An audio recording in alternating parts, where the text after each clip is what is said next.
This is a Wisconsin Sports Zone update. Well, Milwaukee hit 3 home runs on its way to a 5-1 win over Detroit this afternoon to take 2 of 3 in the series. Christian Yelich got the hit parade going in the third inning with a solo shot, his 4th of the season. That gave the Brewers a 2-0 lead. Rhys Hoskins would follow that in the 4th inning as he hit a 2-run homer, his 2nd in as many games. Then Sal Frelick found a pitch he liked in the 6th, knocked it out for his first long ball of the season. All of it was plenty for a Brewers pitching staff that limited the Tigers to just 1 run over the final 2 games in the series. Today was Jose Quintana's turn, going 5 2/3 innings, allowing just 1 run on 4 hits to improve to 2-0 on the year. Brewers have now won 4 of their first 6 series of the season to sit at 10-9 on the year. After a day off tomorrow, they will welcome in the A's for a weekend series at American Family Field starting Friday. Turning to the Bucks, they were on the floor earlier today for practice as they get ready to head to Indiana for their first-round playoff series. They will not have Damian Lillard for the start of the series as he continues to recover from blood clots in his calf. However, the team is not ruling him out for the entire series as he starts to ramp up his on-court activity. Game 1 is coming up on Saturday.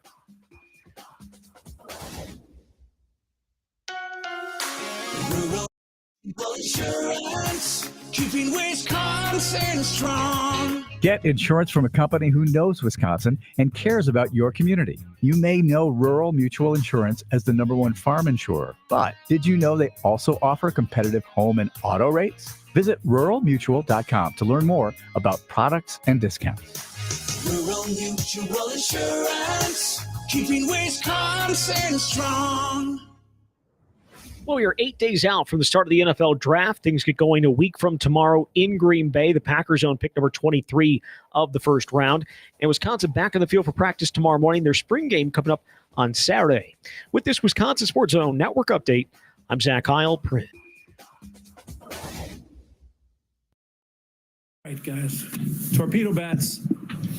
What a difference. What a difference. Yeah, we've had some ups and downs and had to navigate some adversity earlier in the year, but that's part of it. You just want to put yourself in a good position, in the middle of the year to, be playing for something at the end. This is where Wisconsin gathers to talk sports. Packers, Brewers, Badgers, Bucks. The Wisco Sports Show is on the air. Now, here's your host, Grant Bills. Packers, Brewers, Badgers, Bucks. I think we're going to hit all of them today. And by the way, big fans of Badgers talk. If you really love, Badgers spring ball is underway, we got to dig into that. Quite a lucky week for you, because I think most years wouldn't really spend much time talking about spring ball. It's not that I don't care about the Badgers. It's not that I don't care about college football, although it's not my A1. I'm very clear about that. There's just been a lot of news this week. And it worked out. Colton Bartholomew had a report on Monday. He was willing to join us. It worked out yesterday that I tweeted something that annoyed our sports director, Zach Heilprin, so he called in to give me the business. And then it works out today that Jesse Temple joins us every Wednesday. So Badgers football fans, sometimes you might feel like, oh, Grant, why don't you talk about? Well, sometimes I don't. But this week of all weeks, you have no leg or legs. You have no hill to stand on, no leg to stand. You can't complain. Let's put it that way. So we're going to talk Badgers now. Number 2, Jesse Temple is here for the 3rd straight day, react to things going on at spring ball, transfers on their way out, and injuries, and there's a new offensive coordinator. So we'll get to that. Our friend Bart Winkler, going to be here in a half hour. The Infinity Sports Network, I believe nighttime and nationwide is not necessarily his catchphrase, but I think his show intro says that when he begins across the country. I believe over 300 stations nationwide. So he's going to join us in a half hour. I want to pick his brain a little bit about the NBA playoffs, with the play-in starting last night and the Bucks starting on Saturday. So Bucks fans, you can't complain either today. Going to give the Bucks a little coverage and his thoughts on the NBA playoffs big picture. Also want to ask him about the Packers and the NFL draft. But I want to begin with the Brewers. They won last night and they won today. So we have a double feature, at least for the purposes of this show. We have 2 games to talk about. Let's put it that way. I'll take your calls throughout the show as well. 608-321-1670. And you can comment on the live stream, YouTube, Facebook, and Twitter. It streams at Wisco Grant on Twitter, and you can look up the show name on YouTube and Facebook. Very easy to find. Let's start with last night. I think the story is Quinn Priester. Now, Hoskins and Yelich have started to get it going a little bit, and they scored more runs too. But last night, I mostly want to talk about the job that Quinn Priester did. He's been outstanding through his first 2 appearances, and I'm not really all that surprised. Look, I didn't like the trade because I thought they overpaid big time. And I still think they overpaid big time. Like if you go to a restaurant in Sun Prairie or in Milwaukee or in Minneapolis, right? If you go to a restaurant in a bigger city, but we're not in Manhattan, we're not in Los Angeles, we're not in Tokyo, right? You go to a steakhouse in a big city, you would expect to spend $100, $200 on a nice steak, right? If you go to a restaurant in Sun Prairie and spend $600 on a steak, you overpaid, right? The steak might be the best steak you've ever had, might be an unbelievable steak, a delicious steak. Wow, it's the best steak I've ever had. But if you're spending $600 on it, unless of course you're at, someplace in Manhattan or Los Angeles, you're overpaying for it. Both of those things can be true, right? I think they overpaid for Quinn Priester, right? They gave up a top level prospect in the Brewers system.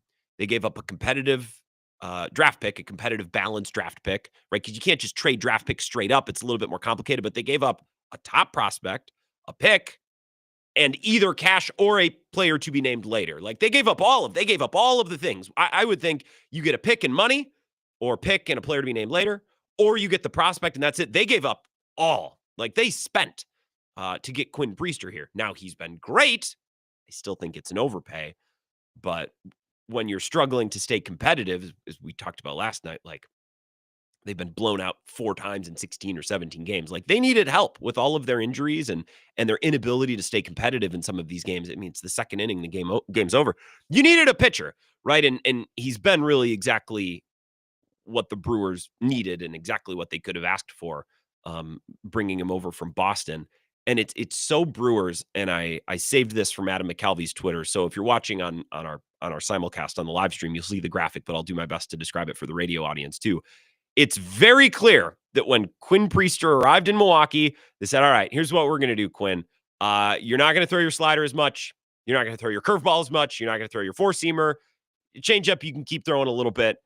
We want you to throw your sinker a lot more, and we want you to throw your cutter. He was barely throwing the cutter at all in Boston. Yep, let's take that pitch. We're going to ramp that up. So the Brewers bring in a pitcher who probably wasn't thought of very highly by Red Sox fans. I didn't think very highly of him when he got here. And the Brewers see a couple of adjustments they can make right away. They make them right away, and he's been great through 2 starts. And it's just so Brewers to bring in a guy who's been fine, but hasn't been dominant, hasn't been excellent previously. And they say, all right, this pitch, get rid of that. We don't have to throw on that. Don't waste your time.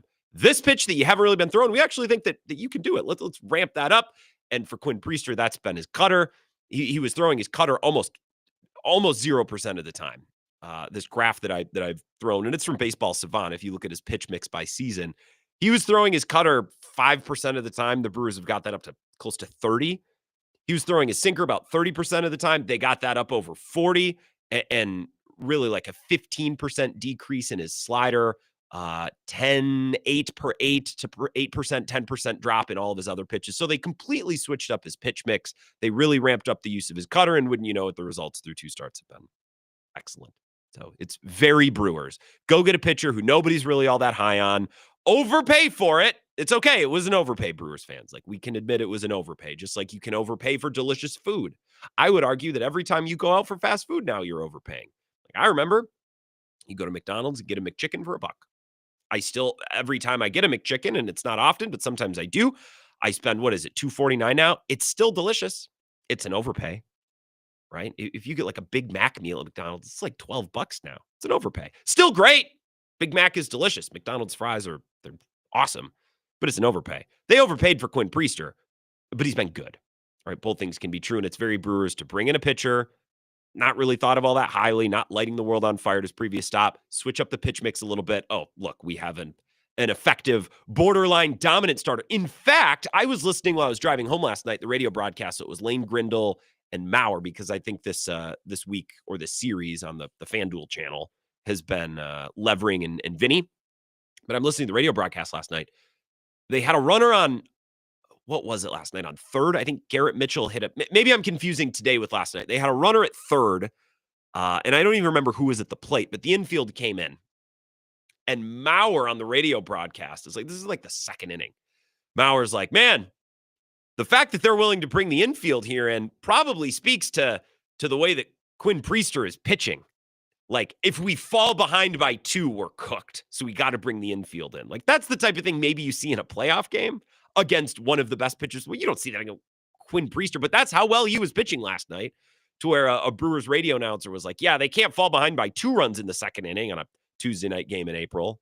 So he's been excellent, and it's felt very familiar as a Brewers fan. Still think they overpaid, but at least I'm willing to let it go if he continues to pitch at a high level. So that was last night. Today, the Brewers offense coming to play. Quintana pitched well from a results perspective. He dealt with some control issues in certain spots. There were innings he looked great too, but some of the innings there were some control issues, some walks. He's been giving up contact. Guys have been hitting him hard. He's just been able to manage and work his way out of innings. He's been able to be a pitcher, right? Navigate guys on base and work through contact and work through hits. No surprise, he's 36. So anytime a guy is still pitching routinely, let alone starting in the majors, like, yeah, that guy knows how to pitch. He's not just throwing. He's not just relying on 98 or 97 and he's not relying on his stuff. He's pitching. It's the act of pitching, working around certain hitters, working around base runners, the act of pitching, not just throwing. So Quintana was good today, 5 2/3. But it was more about their offense. And wouldn't you know it, when Yelich hits the ball and when Hoskins hits the ball, this baseball sport is not so hard. The Brewers look a lot better, right? I think it's funny, and you heard in the intro there from Pat Murphy, and I'll play it one more time. This is how he began his press conference. Hey guys, torpedo bats. What a difference. What a difference. What a difference. I believe one Brewer used a torpedo bat today, and that was Oliver Dunn. And he used it to bunt in a run. So I don't think the torpedo bats made a difference, which is part of, I think, why Murphy's kind of using some humor there. I think he's being a little bit of a wise ass. I also don't, like, if they wanted torpedo bats, why did it take like 3 or 4 weeks? I don't, like, did they need to cut down the trees and manufacture the, but like, why did it take so long? But Oliver Dunn is the only one using the torpedo bat. And Kurt Hogue shared a picture of this at BP before the game, like Oliver Dunn using the torpedo bat. And I think that Kurt knew what he was doing when he tweeted that out, because Oliver Dunn, his biggest issue, possibly his only issue as a baseball player, is making contact with the ball. Now, that's a pretty big issue. You know what I mean? Like, well, other than the making contact part, he's great. Like, no, that's the reason why he couldn't stay in the majors last year. And that's the reason why he really is not provided anything this year. He struggles to make contact. In fact, I pulled his Savant page. So again, sorry to our radio audience, but I just threw it up on the live stream.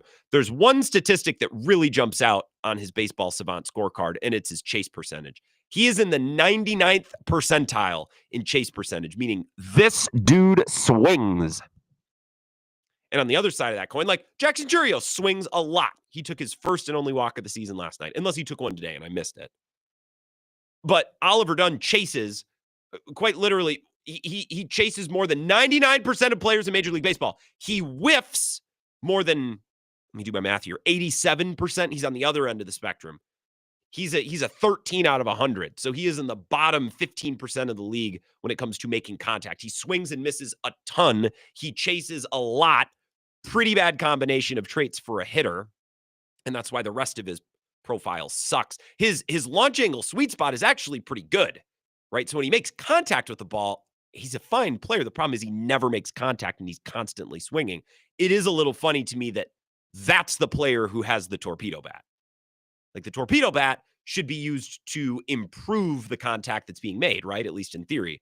If you're hitting the ball, making contact with the ball, hitting the ball at the correct angle and putting the ball on the barrel, right? Then a torpedo bat, that might benefit a player like that because you're getting more oomph, you're getting more power from the contact you're already making. A torpedo bat is not going to help you make contact.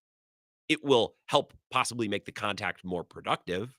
You know, I don't know that we have nearly enough data to draw anything conclusive about the torpedo bats, but like Oliver Dunn, he's the last player on this roster who needs a different bat. He needs a different swing. He needs to make contact with the ball. So it was kind of funny today that of all people to pick up a torpedo bat, it ends up being Oliver Dunn, who's notorious for not making contact with the ball. So who cares? You could give him a metal bat. It wouldn't matter, right? In 99% of his swing results, at least, because he just doesn't make contact.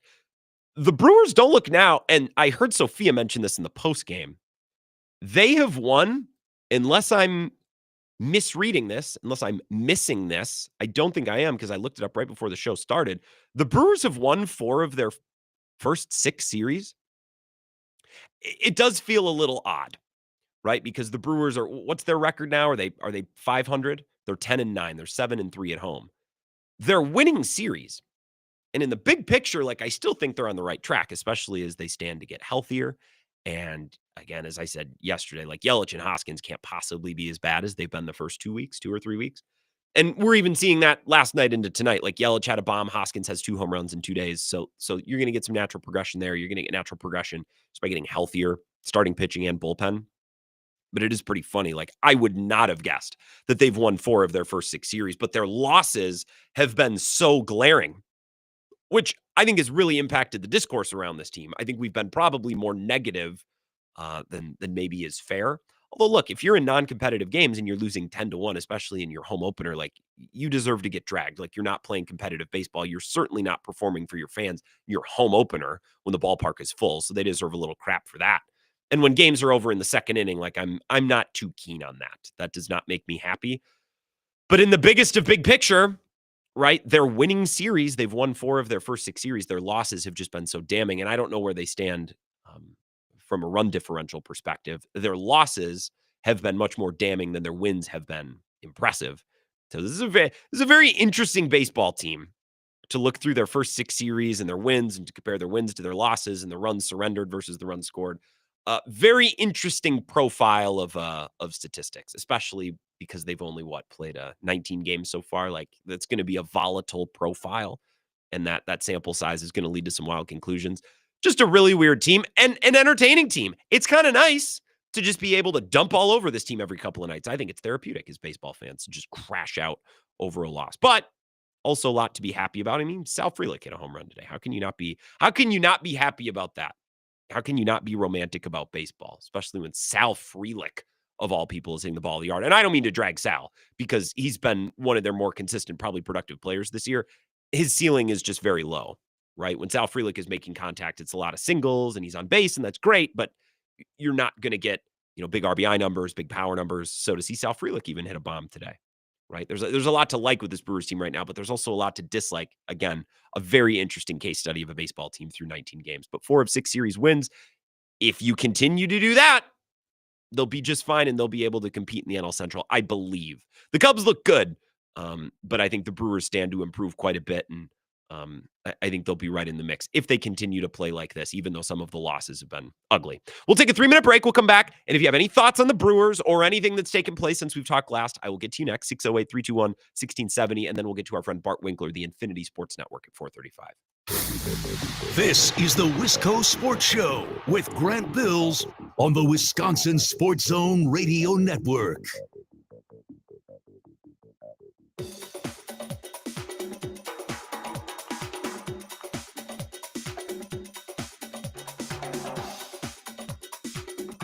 The Wisco Sports Show will resume in 3 minutes.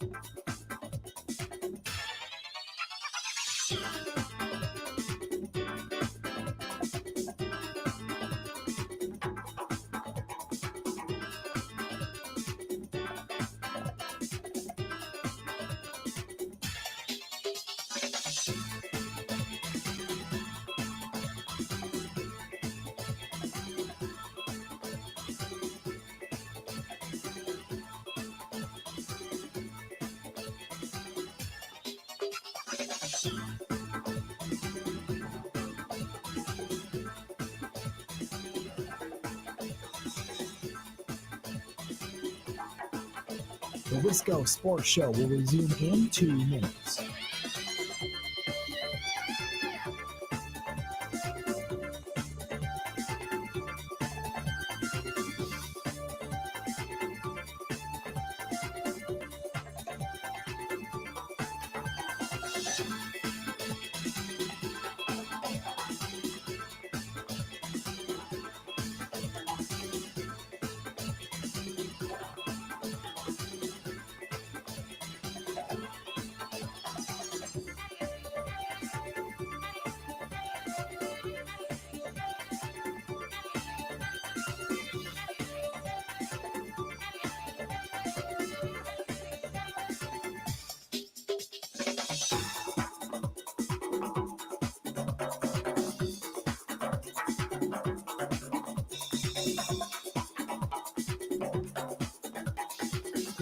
The Wisco Sports Show will resume in 1 minute.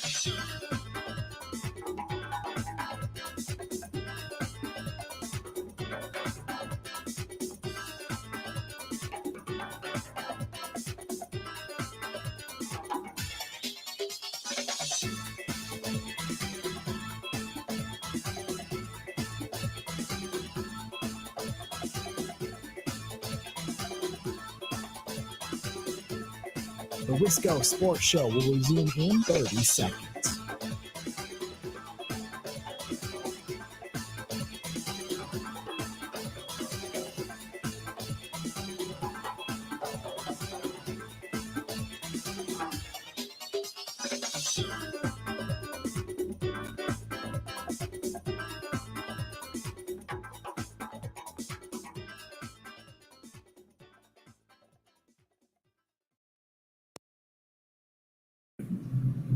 What about Yelich, another guy with a lot of hard hit outs? He's hit a bunch in his career, so I don't know if the good to see one go out. Yeah. applies to him, but do you think there's some benefit there to just Yeah, I mean, turn the page? he's anybody gets bothered by results when your number, you look up on the board and 20 games in, your numbers aren't what you want them to be, but as much of a leader, much of a pro he is, he's still human, and that bothers people. So I'm just glad to see him get some results and some of those hard contacts fall in. And he's hit a bunch of balls like he hit early, and those line drives that have been caught right to the center fielder, or whatever, right to the right fielder. So it's good to see that fall, and good to see him come back big with the next at bat. We're still a work in progress. We're under construction, but a lot of good stuff. It's Murphy talking about Yelich. I thought Yelich got hosed on a strikeout today too. He got hosed not just on strike 3, but a couple of those pitches in that sequence that were outside. So that's frustrating. And I thought Vinny Rottino did a good job on the broadcast. Normally one strikeout is not the end of the world. You're going to get unlucky. But for a player like Yelich, who's been trying to work through a slump and get it going, and he's kind of feeling it, you hate to have that thrown off by an unlucky at bat because the ump missed on a couple close balls. So there's a little bit of Murphy after the game talking about Yelich getting it going a little bit. And Yelich talked at his locker too, the stats haven't been there, and that'll bother you. I don't know which Brewers reporter it was asked, how do you ignore the early numbers because they look so bad? And Yelich said, don't look at them. Get wrecked, Brewers beat. Stupid question. Don't look at it. Get pwned. Bart Winkler coming up in about 10 minutes, the Infinity Sports Network, longtime friend of the show. Be fun to catch up with Bart. 608-321-1670. Your calls in the meantime. Wisco Sports Show. Who's this? Hey, Grant. Happy Wednesday. Hey, Cone. Happy Wednesday. What's going on? I just think you're being a little negative about the Brewers all around to start this season. A quite positive opening. Lots of positives from the last 2 nights. I thought that was pretty positive. Yeah, but you're still complaining about, the Brewers overpaid for a pitcher. And look, they did. Whatever. Who cares about these prospects? Oh, he's the number 7 ranked guy in the organization. Well, at one point, Keston Hero was a top prospect in baseball, and people were hesitant to trade him for potentially DeGrom. So prospect talk means nothing to me, absolutely nothing. Great for radio, though. I won't doubt that. Right? It is good for radio. I don't know how I feel about Keston Hero because when he was here, I'm like, guys, he sucks. Stop trying to make him something he's not. But now that he's not here and now that Counsell isn't here and I want to find ways to drag Counsell, I kind of like the idea that Keston Hero was always great and Counsell ruined him. That's better for radio. So I'm still not sure where I stand. It depends on the day and depends on the context for Keston Hero. I see your point, though. It's a good one. But I actually do kind of it's sad to see these guys getting hurt in the pitching rotation, but it opens the door to collect a lot of assets off the scrap heap that the Brewers are so good at doing.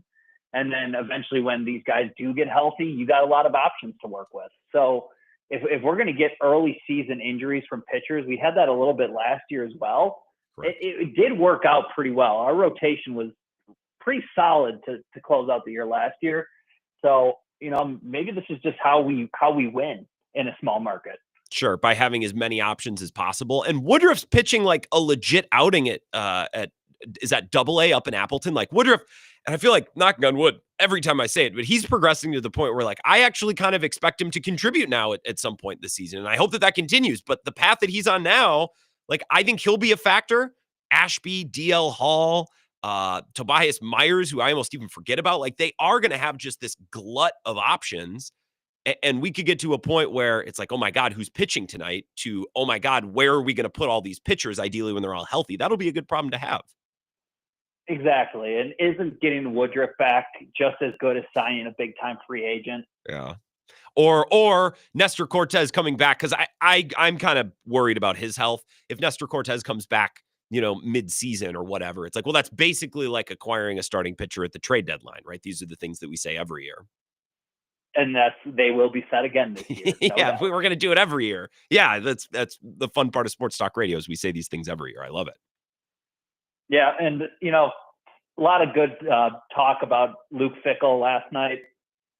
Hot seat. I'm putting him on the hot seat going into this year. I just hate everything that's coming out of the program. The 42 push-ups every day after practice. Cringe, terrible. I don't know what to think. I don't know either, and I just don't know the reality, because there's a reality past winning and losing football games. Cone, I appreciate it. It's a nice call. There's more to the Luke Fickell situation than are they winning enough games? Because you got to factor in the conference they're in. It's going to matter. But also how much they're paying him and the contract, right?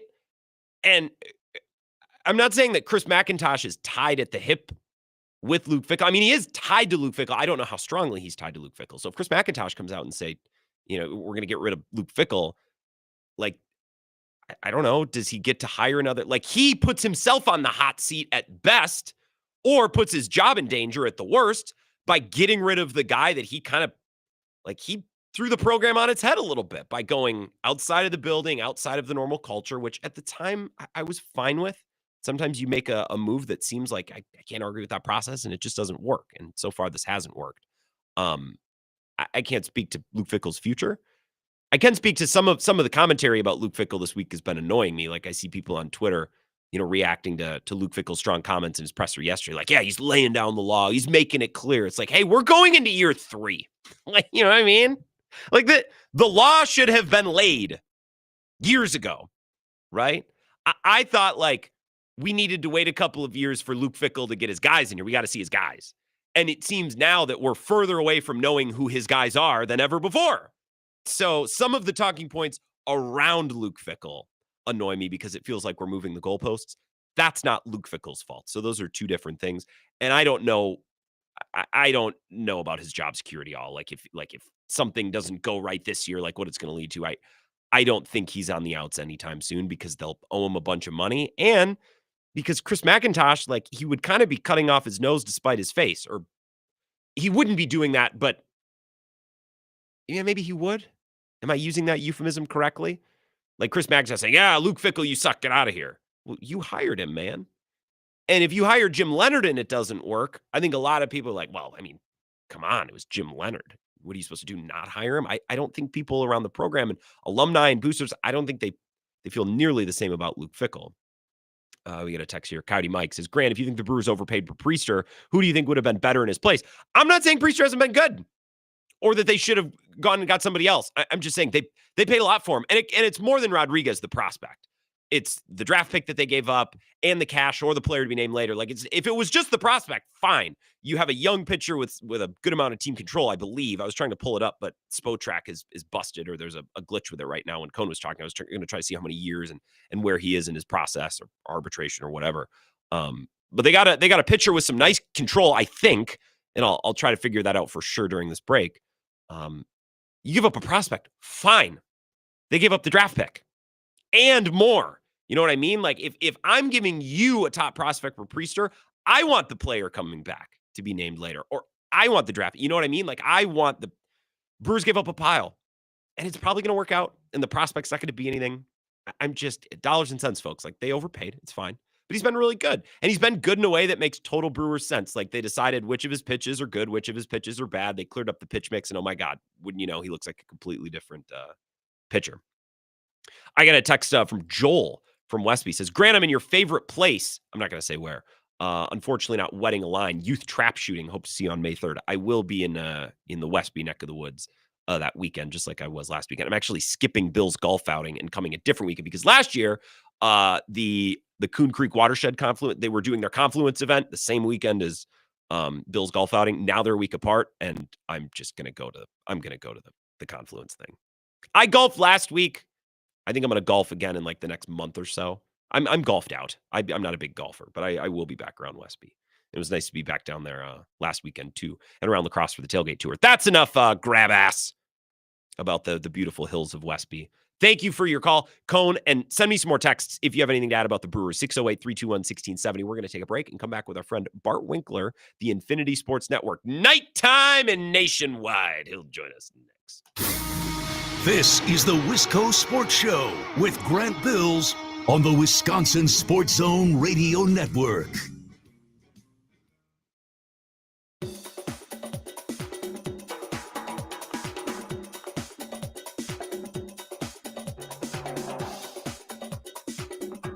The Wisco Sports Show will resume in 5 minutes.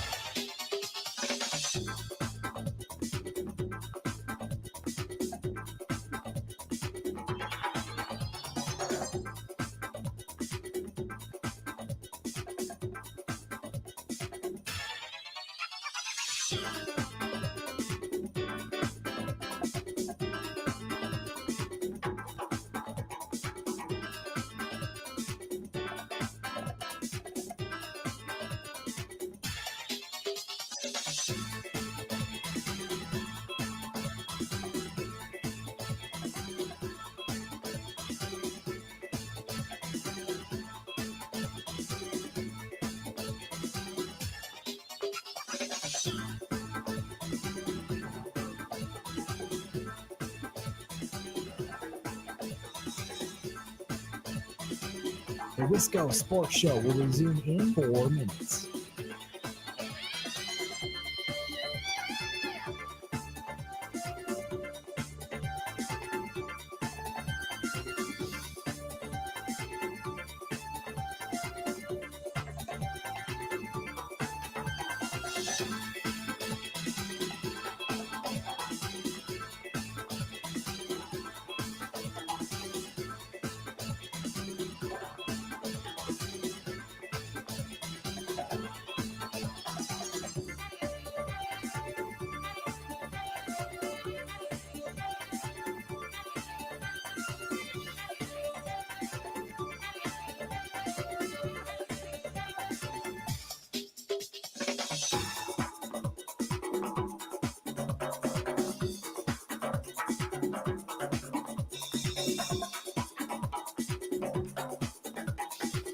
The Wisco Sports Show will resume in 3 minutes.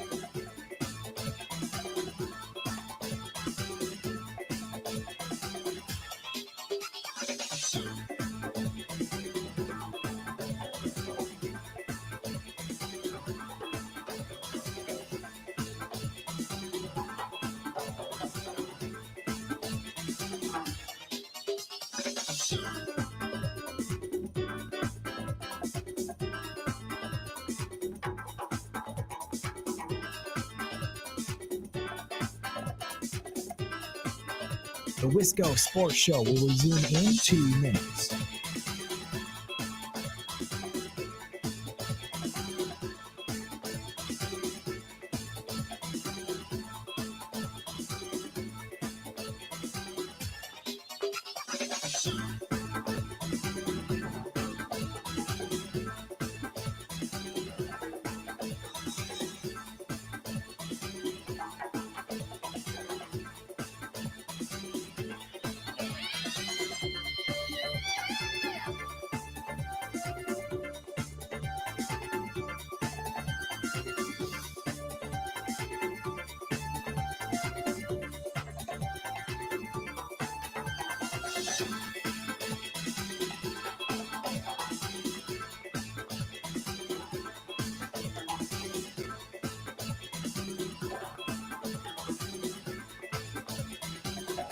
The Wisco Sports Show will resume in 1 minute.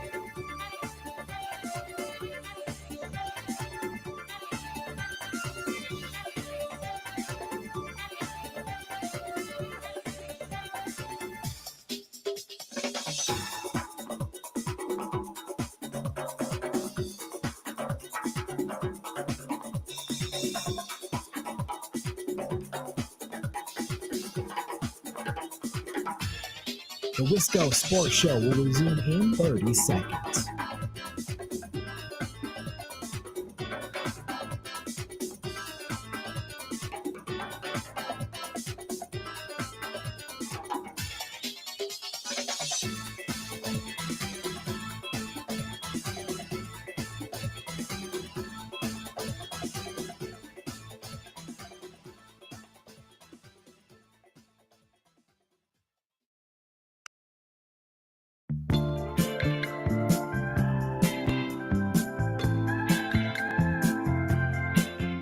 Wisco Sports Show, Jesse Temple in an hour, and you Badger football nerds, and I'm a Badger football fan.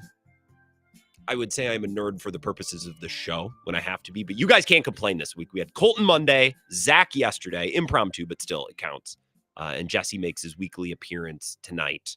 A couple of transfers transferring out, which wouldn't be anything that crazy had they not just transferred in and their left tackle's out for the year, and we have a new offensive coordinator. So a lot to discuss with Jesse Temple. We'll continue our theme of Badgers football. We'll talk more Brewers and everything else at 5 o'clock. Joining us now from the Infinity Sports Network, nighttime and nationwide, longtime Milwaukee radio host. That is Bart Winkler. Can you hear and see me okay and everything, Bart? Are we good before I ask a great question? I don't want it wasted if you can't hear it.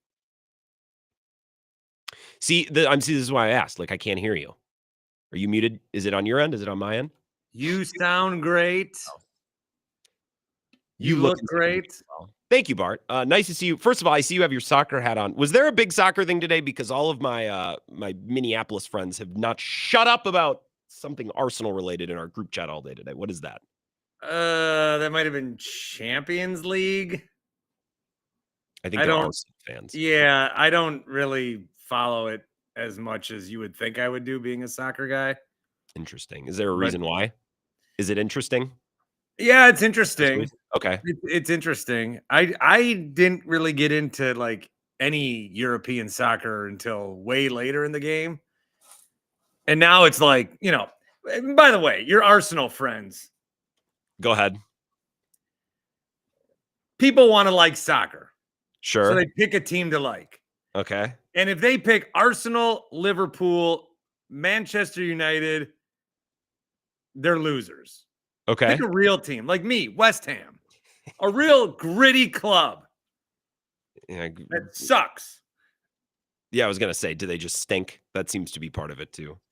I thought I need to pick a team that is not great, and that I can have heartache for, like I do with the teams I really like. So they fit in. Yeah, they fit in. That's why in the NHL 11 years ago, I decided I want a hockey team to like, and we figured out the Buffalo Sabres. And they have not made the playoffs since. So since you started pulling for them, a little bit more than a decade. I said I wanted to start with the NBA. I don't know how long we'll stay there because I want to talk Packers draft with you. But last night had to rule for you. I was very interested in the Warriors playing game. I'm not staying up that late. I just can't. If it's one of my teams, I might. It's too late. Then I feel like crap all the next day, and I don't go on the air until 4. So by this point of the day, I'm tired. But you were on the air, so it had to be great. That play-in game was good. The Hawks won not so much. Are you excited for the NBA postseason? I really like the NBA postseason being on at night when I am on. I would love that if I were you, yeah. It's also challenging while it's on. Sure. So from like 9 to midnight, it's like hard. And then from midnight to 1, I could talk about what happened. But like, I'm trying to talk about other things. I think I was talking about Shedeur Sanders' number being retired, and the Grizzlies are pretending they don't know how to inbound a basketball. And I'm like, looking across the screen, oh my God, Shedeur Sanders. It's just like, it's hard. It's good and it's bad. I was, when I would do a morning show, it was like, well, we never get anything exciting, but at least you could plan and give your full attention. So it's hard sometimes when you're on air at night. I was on air just coming back from a commercial break when Jordan Love got hurt in Brazil. Oh, yeah, that's tough. I don't know what I said for 3 minutes. I knew I had to keep my mouth moving. My show in October, I had a show start the minute Pete Alonso hit a home run. Oh. I'm like, good evening, my son of a bee. It's just terrible. And then, because you can't not let your fandom show. But I don't want to be too much about it. Like if you're driving around Tulsa Pete Alonso, my Brewers. Meh. It's like, what is this? This is no good. The show needs to go on. But we don't want someone who's completely impartial because that guy sucks. Well, the fans are saying one thing, but I'm not a fan. Like, okay, but you need to care a little bit. Well, I'm a fan of stories. Yeah, I'm a fan of good stories that I can report on. You've often said in the past, I've heard you say this many times, that no one is better at watching and talking about the NBA playoffs than you. Are the Oklahoma City closer to the early Budenholzer Bucks, well-oiled regular season machine? Or are they like last year's Celtics were like, oh, they were that good all along. Why did we ever doubt them? I'll give you a cross-sport comparison. I'm a little worried the Thunder might be the Detroit Lions. Okay. Where the prospect of them is so good. And then last year, they didn't maybe go as far as we thought they could. This year, I think there's a lot of questions.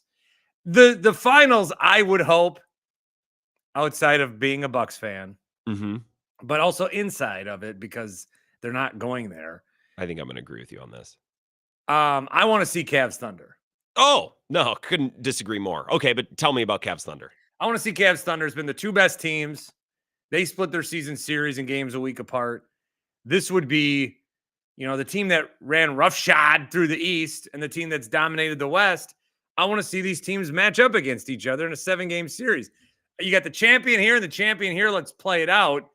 It would also really expose, and not even expose. We know what would happen. We know what's going to happen when the Celtics play the Cavs. Everybody's going to take the Celtics. Every national show is going to take the Celtics.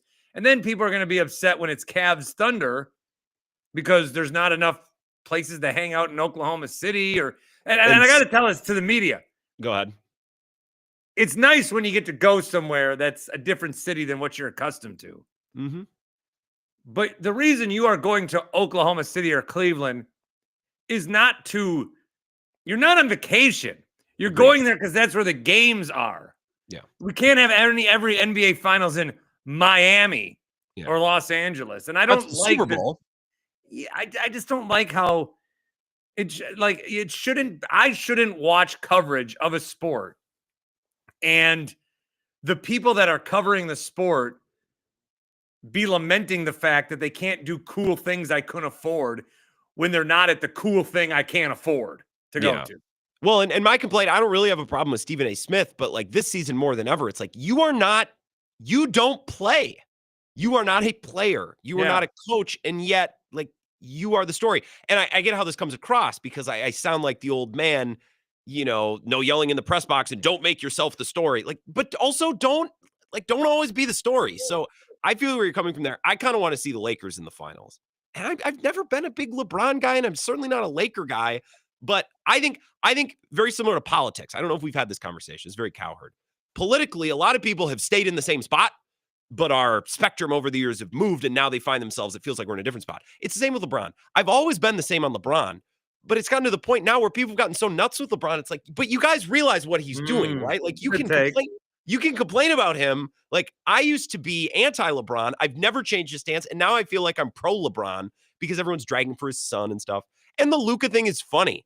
Like the Mavs traded that guy away for not a whole lot, and I want that story to keep going. That's an interesting one. So I'm very, very anti-Rodgers. Sure. I despise this man. Sure.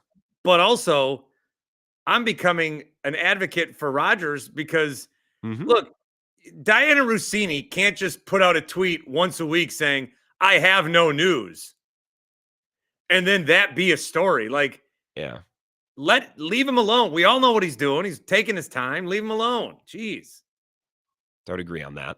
I guess I'll pull for. Here's the tough thing about the Bucks. I'm a Bucks fan. I want to see the Bucks in the finals, but it seems so clear to me with the roster that they have and Dame being hurt that they just have a ceiling.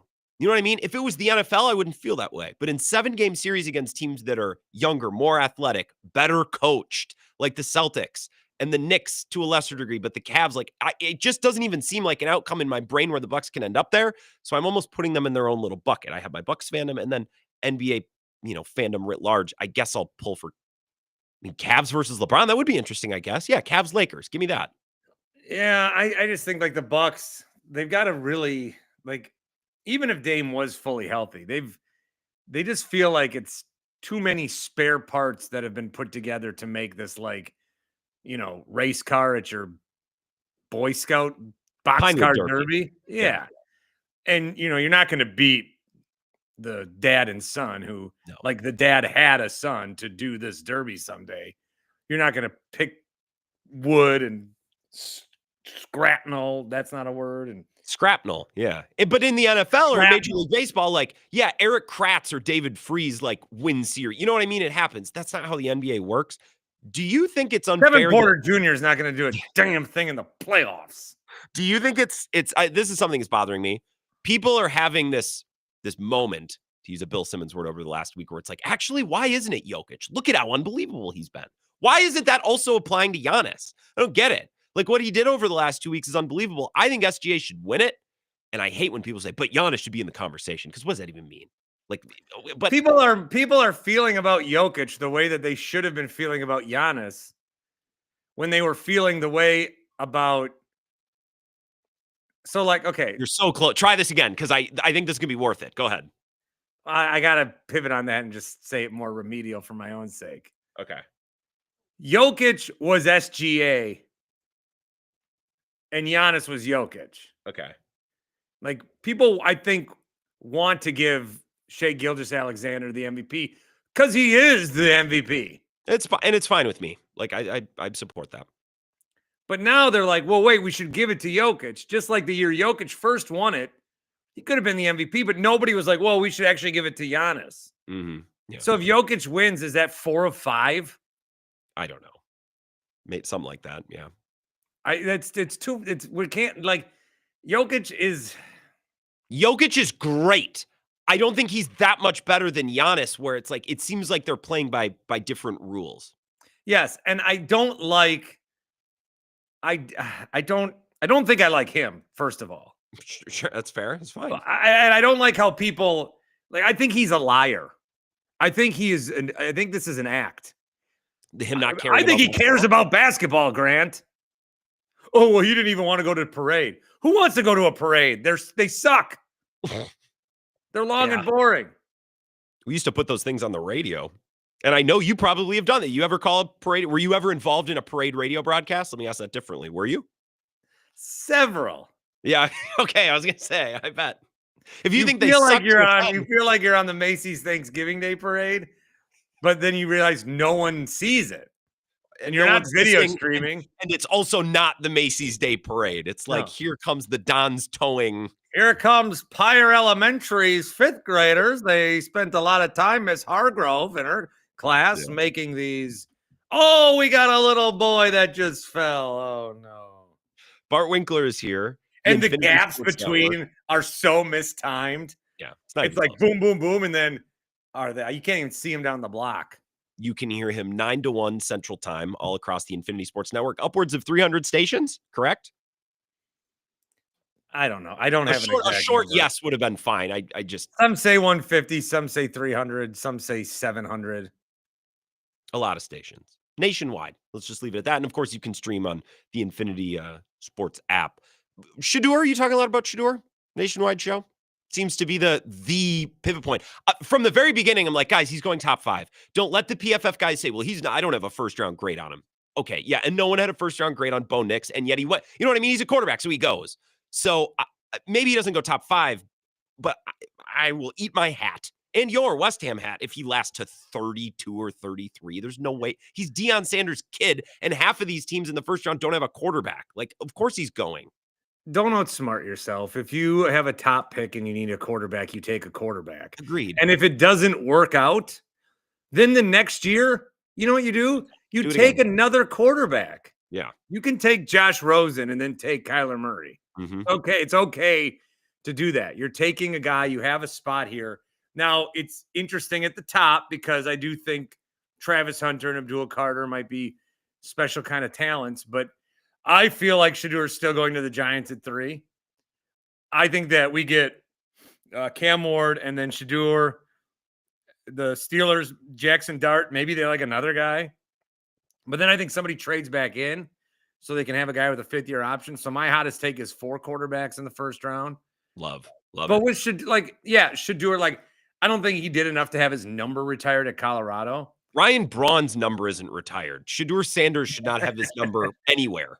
I also think when I watched Shedeur, and I watched way too much Colorado than I should have because him and Travis Hunter were big plays on DraftKings. Mm-hmm. When I would watch them, I felt like Shedeur, while he has his traits that are good and flaws that you wish you could correct like any quarterback, I thought there were enough plays that I saw him make that I don't know that you can coach that. There's some of it that I don't know, like, unless it's your dad being Deion Sanders for 20 years of your life. There's an instinct, I think, to him. There's a big kind of play feel with him. You know, is he the greatest quarterback prospect ever? He is not. Would I take him with a top 5 pick? I would. And I would do it unquestionably. Like the Browns are paying $1 bajillion to Deshaun Watson and the Giants like, we got Russell Wilson, we're okay. It's like, no, you're not. Well, we're going to build out the rest of our roster. With who? You know what I mean? Like, well, the Giants were going to, and now the Browns signed Flacco, so they're out. Out of what? Yeah. I would agree. Who thinks Flacco or Russell Wilson are where they are this time next year? Nobody. Nobody at all. Before we go, 60 seconds, plant your flag on what's about to happen with Aaron Rodgers, because I know you have this figured out. He is signing with the Steelers in the summer, probably August. He has no reason to sign now, so they can just draft a quarterback. Also, why do guys sign the beginning of free agency? Because they want to know where they're going to be, and they want to get to work. Mm-hmm. They want to bury their head in the playbook. They get their ass in the playbook. Rodgers does not want his ass in a playbook. He wants his brain to be the playbook when he signs, when you're desperate. That's what Rodgers wants. So we've been a month since free agency. No one's going to sign before the draft. You'd have to be criminally insane to do that. So unless he did it on draft night. Well, Rodgers is a dork. Schefter's worse. But I would tend to agree at this point in time. Like, if you haven't signed yet, there's really no reason to unless you can wait into the summer. Like, make sure the Vikings are damn sure that JJ McCarthy is the guy. Make sure that the Steelers aren't going to draft someone. And you don't have to go to OTAs or, rookie mini camp or be around for any of that stuff. So I agree. 22,000 announced at AmFam today. 22,000. That's not too bad. It's also not accurate. You don't think so? No. Thank you, Bart. Thank you for the soccer information as well. I hope none of my friends, actually, I hope they are listening. Get your own group chat to talk about soccer. Freaking losers. Thank you. Anytime. Bart Winkler, Nighttime and Nationwide, the Infinity Sports Network. Appreciate him. As always, we'll take a 3-minute break. Wrap up hour number 1 next. This is the Wisco Sports Show with Grant Bills on the Wisconsin Sports Zone Radio Network.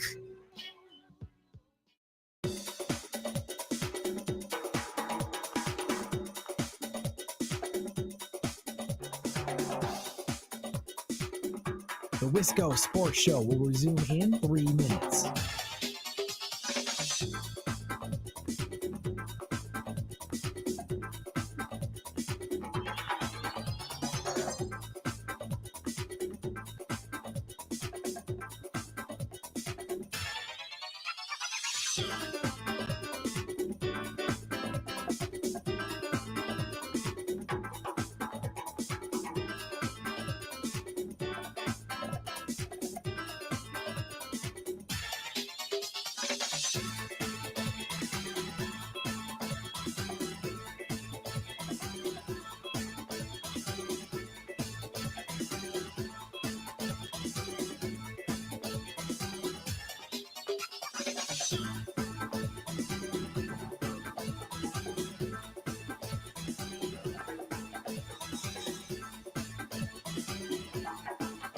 The Wisco Sports Show will resume in 2 minutes.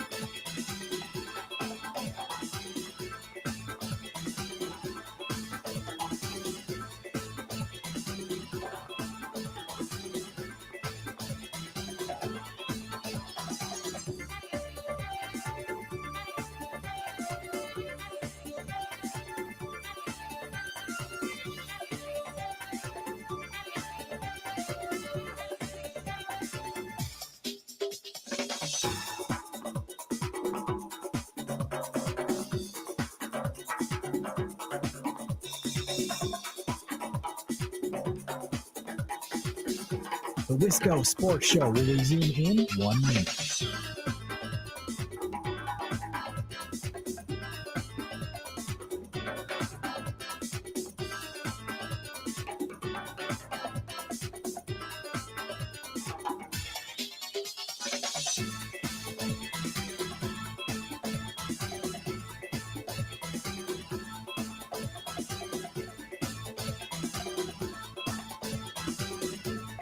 The Wisco Sports Show will resume in 30 seconds.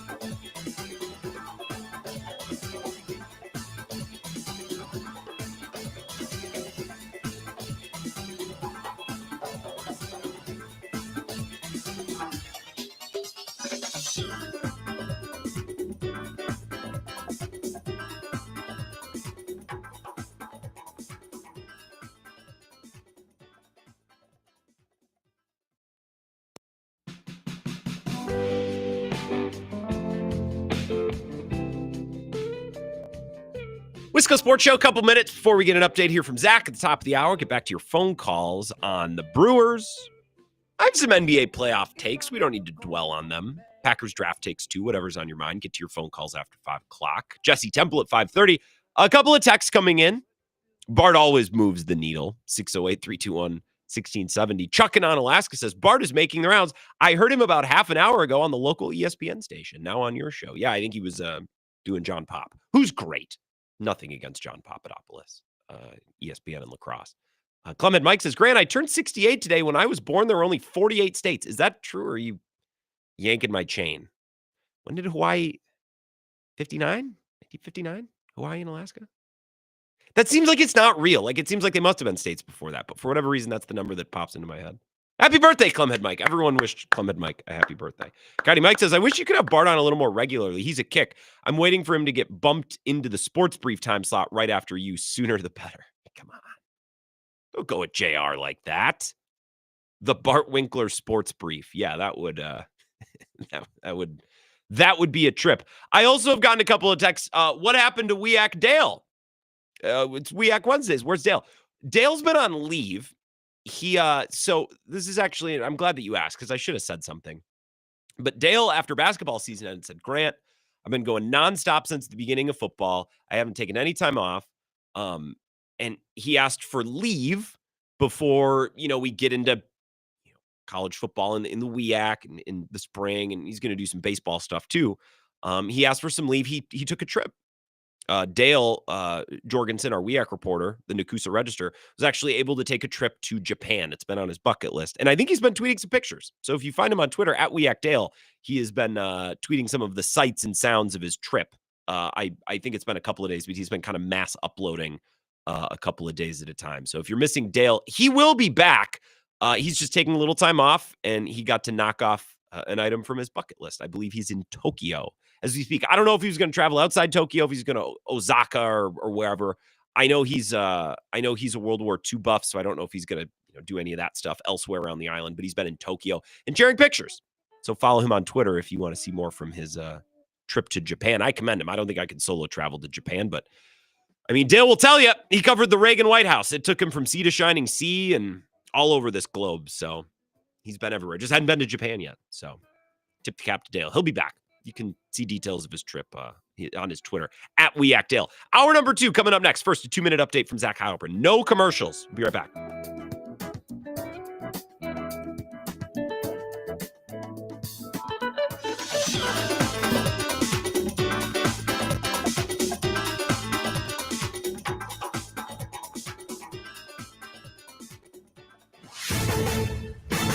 This is a Wisconsin Sports Zone update. Well, Milwaukee hit 3 home runs on its way to a 5-1 win over Detroit this afternoon to take 2 of 3 in the series. Christian Yelich got the hit parade going in the third inning with a solo shot, his 4th of the season.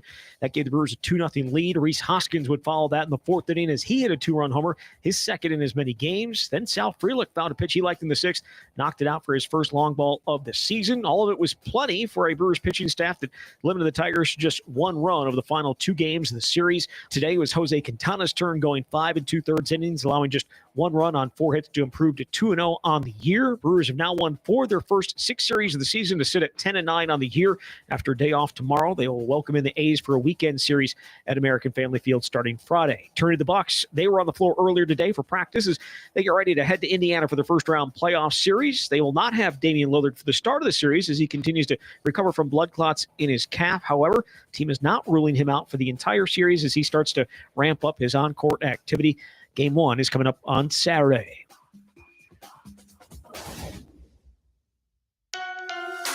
Rural Mutual Insurance, keeping Wisconsin strong. Get insurance from a company who knows Wisconsin and cares about your community. You may know Rural Mutual Insurance as the #1 farm insurer, but did you know they also offer competitive home and auto rates? Visit ruralmutual.com to learn more about products and discounts. Rural Mutual Insurance, keeping Wisconsin strong. Well, we are 8 days out from the start of the NFL draft. Things get going a week from tomorrow in Green Bay. The Packers own pick number 23 of the first round. And Wisconsin back in the field for practice tomorrow morning. Their spring game coming up on Saturday. With this Wisconsin Sports Zone Network update, I'm Zach Heil, Print. Right, guys. Torpedo bats. What a difference. What a difference.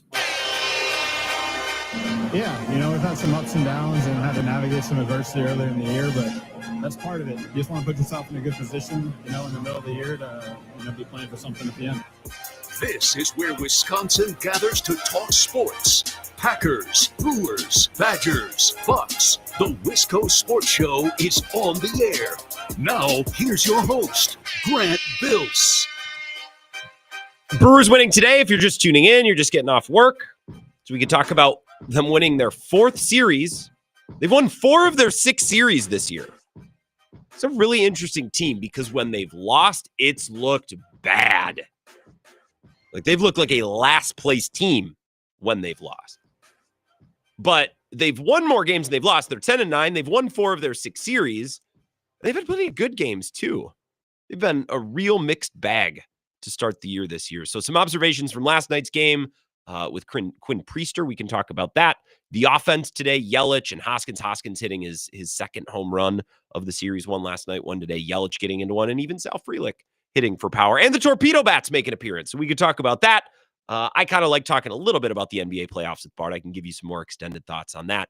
And then, of course, Jesse Temple going to join us coming up at 5:30. Shout out to our sponsor up in the Eau Claire market on WAYY. They're actually in Menominee, Kai Chevytown, just off of exit 41. A short drive from anywhere. That's what they say. They've been helping folks buy cars or service cars or sell cars, trade cars in. The whole car experience, they've been helping folks for 3 generations in Northwest Wisconsin. And if you've been there, if you've had your car serviced there, if you bought a vehicle, it's very easy to tell why. I had a little bit of a scare a relative scare with my car. I was in La Crosse this weekend, right? So once I parked my car on Friday night, I was done driving for the weekend because we were staying at a friend's house, just actually right next door to Flipside, kind of near Menards on the north side by the O'Reilly Auto Parts. This doesn't matter, but I was staying there. So left my car because when we went out, we Ubered, or when we went to the golf course, convinced one of my buddies to drive. I didn't want to drive. I drove all the way to La Crosse. We made them drive. So I didn't drive my car from Friday night to Sunday. And when I go out to get my car on Sunday afternoon, one of the tires is on the rim. I'm like, oh, crap. Okay. So I take it to Quick Trip and I fill it up and I get it to, 35, 36 PSI or whatever it's supposed to be. I can't remember. So don't yell at me if it's wrong. I put it to the correct poundage. Okay. And then I watched it for a little bit and it stayed full. And I'm like, well, maybe it just, I don't know, temperature change. I don't know what would cause a tire to lose air. It's not like when I was driving, I felt like I didn't feel it blow. I've felt that before. I felt it last summer. Like, okay, maybe it was just, I don't know. Maybe it's fine now. I don't know. So then it was fine for 2 days. And then when I left work Tuesday night, Monday night, whenever it was low again. And then I took it to Quick Trip to fill it up and I found a nail, just a little guy. And it was in the tread. So I thought, oh, we'll just get a patch. I don't have to get the tire replaced. And this isn't going to be, a big pile of money for Grant. So I took it to the tire place. Bill actually helped me out. He's got a very good tire place right by his house. Dropped me off. Bill is a saint. He's helped me out with a lot of things like this, adult things, anytime I need a favor.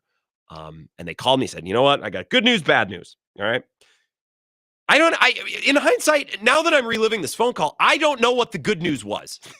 He told me good news, bad news. I don't remember what the good news was. It was just bad news. He said, bad news, the nail is in the tread, but it's too close to the tire wall. So we're going to have to replace the tire. And now I start sweating because this has happened to me before when I need to replace one tire. And the guy on the other line goes, well, you only need one new tire, but if we put this new tire on, it's going to be so out of whack with the other three. Really, the only option is to get a new set of tires. I'm like, yeah, sure, whatever. It's just money. It's fine. I obviously make mountains of it. And the guy said, well, actually, no, your other three tires are in great shape. We'll just replace the one. So it turned out to be like 150, whatever. A new car in the install. It was still cheaper than 1,000 or 2,000. It's just a scary proposition when you bring your car in sometimes and you don't know what's wrong with it because God only knows. So I needed to get one new tire, and that was it. So not all in all the worst weekend for me. The other tires were in great shape. They're holding up great. The car's in great shape. They set me up at Kai's. Be wise, see Kai's for the best buys, as they say. The north side of Menominee, right off 94. So if you're in Northwest Wisconsin, or I'd make the trip. If you're in Madison or if you're in La Crosse, I'd straight up make the trip because that's how good I think they are. They're also running a deal right now with tires. If you buy 3 tires, they're going to give you the 4th free. And I think when I talked to Joe, he's like, well, technically the 4th one is $1 because maybe for legal reasons or something, like they need to assign some dollar value or something. I don't know. But if you're looking to get your tires replaced, maybe you've been putting it off, or you know that it's something that you should be doing, go take advantage of that at Kai's. So you can go online, ChevyTownUSA.com. They update their inventory daily and they'll set you up with new tires. Or if you're looking for a new vehicle, obviously they can help you out with that as well. New or pre-owned, that inventory is updated daily, ChevyTownUSA.com. Cone Roller says, ideal gas law grant, PV equals NRT. That's not something that I understand. Let's put it that way. It's engineering talk. And man, I'm glad that you understand it, because if everyone in the world was like me, then no one would be able to drive anywhere because we'd be living in huts. Aaron and Eau Claire says, that's a myth about all needing the same tires, a scam. Yeah, but you got to understand, I drive a lot. My commute is very long. So I do go through tires. And at the time when I got those tires replaced on my old car last summer, it had been a long time. Like they needed to be replaced. The problem is I was preparing to get a new car anyways in like 6 months. So it kind of sucked. I did have to buy a set of tires when I wasn't really planning to, but this is beside the point. If you have takes about the Brewers, Quinn Priester, or today's offense, today was pretty simple. Quintana continues to be a good pitcher. He doesn't have the best stuff, but you can clearly see even when he's giving up hits or when he's struggling with command in certain stretches, he can work around it because he's a pitcher. You have to be a pitcher, not just a thrower, to hold on to this league and to succeed, let alone hold on at age 36. Last night was about Quinn Priester. It's a very Brewers thing. We'll go and get this guy who's not a disgruntled asset or anything like that, but he's not lighting the world on fire. And I think that was true of Savali. I mean, it was true of Adames too. Different circumstance because we're talking about an offensive player versus a pitcher. But with Quinn Priester, and if you're watching on the video broadcast, on our simulcast, you can see they said, hey, up your sinker usage, completely slash your slider usage. We need fewer changeups, fewer four-seamers, fewer curveballs, and ramp up the cutter. He went from never throwing his cutter. Now it's 30% of his picks Mitch since he's been with pitch mix. You know what I'm saying? So the Brewers, of course, they find a couple of market inefficiencies in a player, bring him in, and he's been exactly what they needed. I still think they overpaid for him, but if you don't want to hear me complain about that, then fine. I guess I'll stop complaining about that. 608-321-1670, Wisco Sports Show. Who's this? Eric on I-90. Eric on I-90. Good evening. Good evening, Grant. How's it going? Going good. Sounds like you're kind of a little bit you got car trouble. You had car trouble last week too, didn't you? Yeah, tire trouble. I don't know where I hit. I don't know where I hit the nail. Well, yeah, and then and then they needed to reset the sensor because we don't need to talk about my car, but yes, it was fine. It was not. And now Aaron, stop lecturing me on the text line. He's like, I'm Uber Eats. I deal with it a lot. No, you don't. You don't understand how far I drive every day. I drive as you do, Eric. You're a commuter, which is probably why you call sports radio shows so often. I would too if I were you. I would. Yep. $1 per mile, Grant. That's your key to your $1 per mile. I like that. But you'll work your way through that all. So these torpedo bats that everybody's got so much interest in. Mm-hmm. So if you can just explain it to me, the original bat, the bat we've seen for probably 50 years, right? Probably longer, but yeah, a long time. Right? Yeah. that bat is shaped. The original bat was shaped to a cylinder, and then it tapered down to the handle, right? Mm-hmm. Yep. So the bat specification would be it can only be so big in diameter, right? That would be the bat specification. Yes, with weight and there's guidelines, sure. But these bats are legal. So they did whatever they did within the guidelines of what Major League Baseball allows. When I look at that bat, we would be fools if the original bat wasn't already at the max diameter that it could have been, right? Mm-hmm. You naturally would want it as big as you can get it. Yep. So all they've done is tapered down the other end. Yeah. They've taken wood from spots where it's like out on the very tip.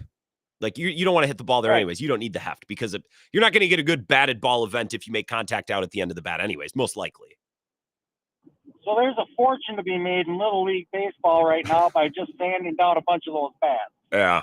Well, and that's what I think I saw people tweeting about that opening weekend. It's like there's some poor Little League parent who's going to have to spend $300 on one of these bats just so their kid can hit 110 in summer league at the park. Right. He probably can't hit it all to begin with. Exactly. That's the thing about these bats. You do need to make contact. You do need to do the bat will make your contact better. It won't make the contact for you. Right. You can't buy a set of golf clubs and get a good golf game if you can't hit the ball. Correct. As a crummy golfer So we got myself, I can attest. We got Survivor tonight now, don't we? Yeah, and I'm a week behind. So I think we might be watching last week tonight and maybe tonight or we'll get caught up on it tomorrow. So I am behind. So you don't know what happens. I can't even talk about it. No, which the rest of the audience might actually be okay with. I think so. My guess is, those bats actually look like lava lamps more than they do torpedoes. They look like lava lamps or even bowling pins. Eric, that's a good call. We just got some callers lined up. I can't imagine. They're probably, if you're on hold to talk about tires, like I'm not going to tell you to hang up. Don't lecture me on tires. Car needed new tires anyways. I just had to get new tires a little bit. This is my old car, I wish I wouldn't even brought it up. Silly me. I used an anecdote to help promote a sponsor that I like working with. I'll never do that again. 608-321-1670, Wisco Sports Show. Who's this? This is the Bronze Boomer. Hey, what's going on, Pete? I want to say something about Luke Fickell. Okay. When he was hired by McIntosh, I thought it was a pretty good hire because he made the Final Four with a Cincinnati team, which isn't, that's not a football factory. So evidently what McIntosh thought was the guy could, do a lot with a little. Well, things have changed since then because what it takes a lot to do now is a lot of money. And so it's a whole different thing. I mean, your team changes every year because guys are going in and out, getting more money. And until we can get, some sort of a benefactor to pay those kids, I don't know if it doesn't make that much difference how great a coach is. I mean, a lot of those guys are supposed legends, when they saw what the writing was on the wall. And this is basketball too.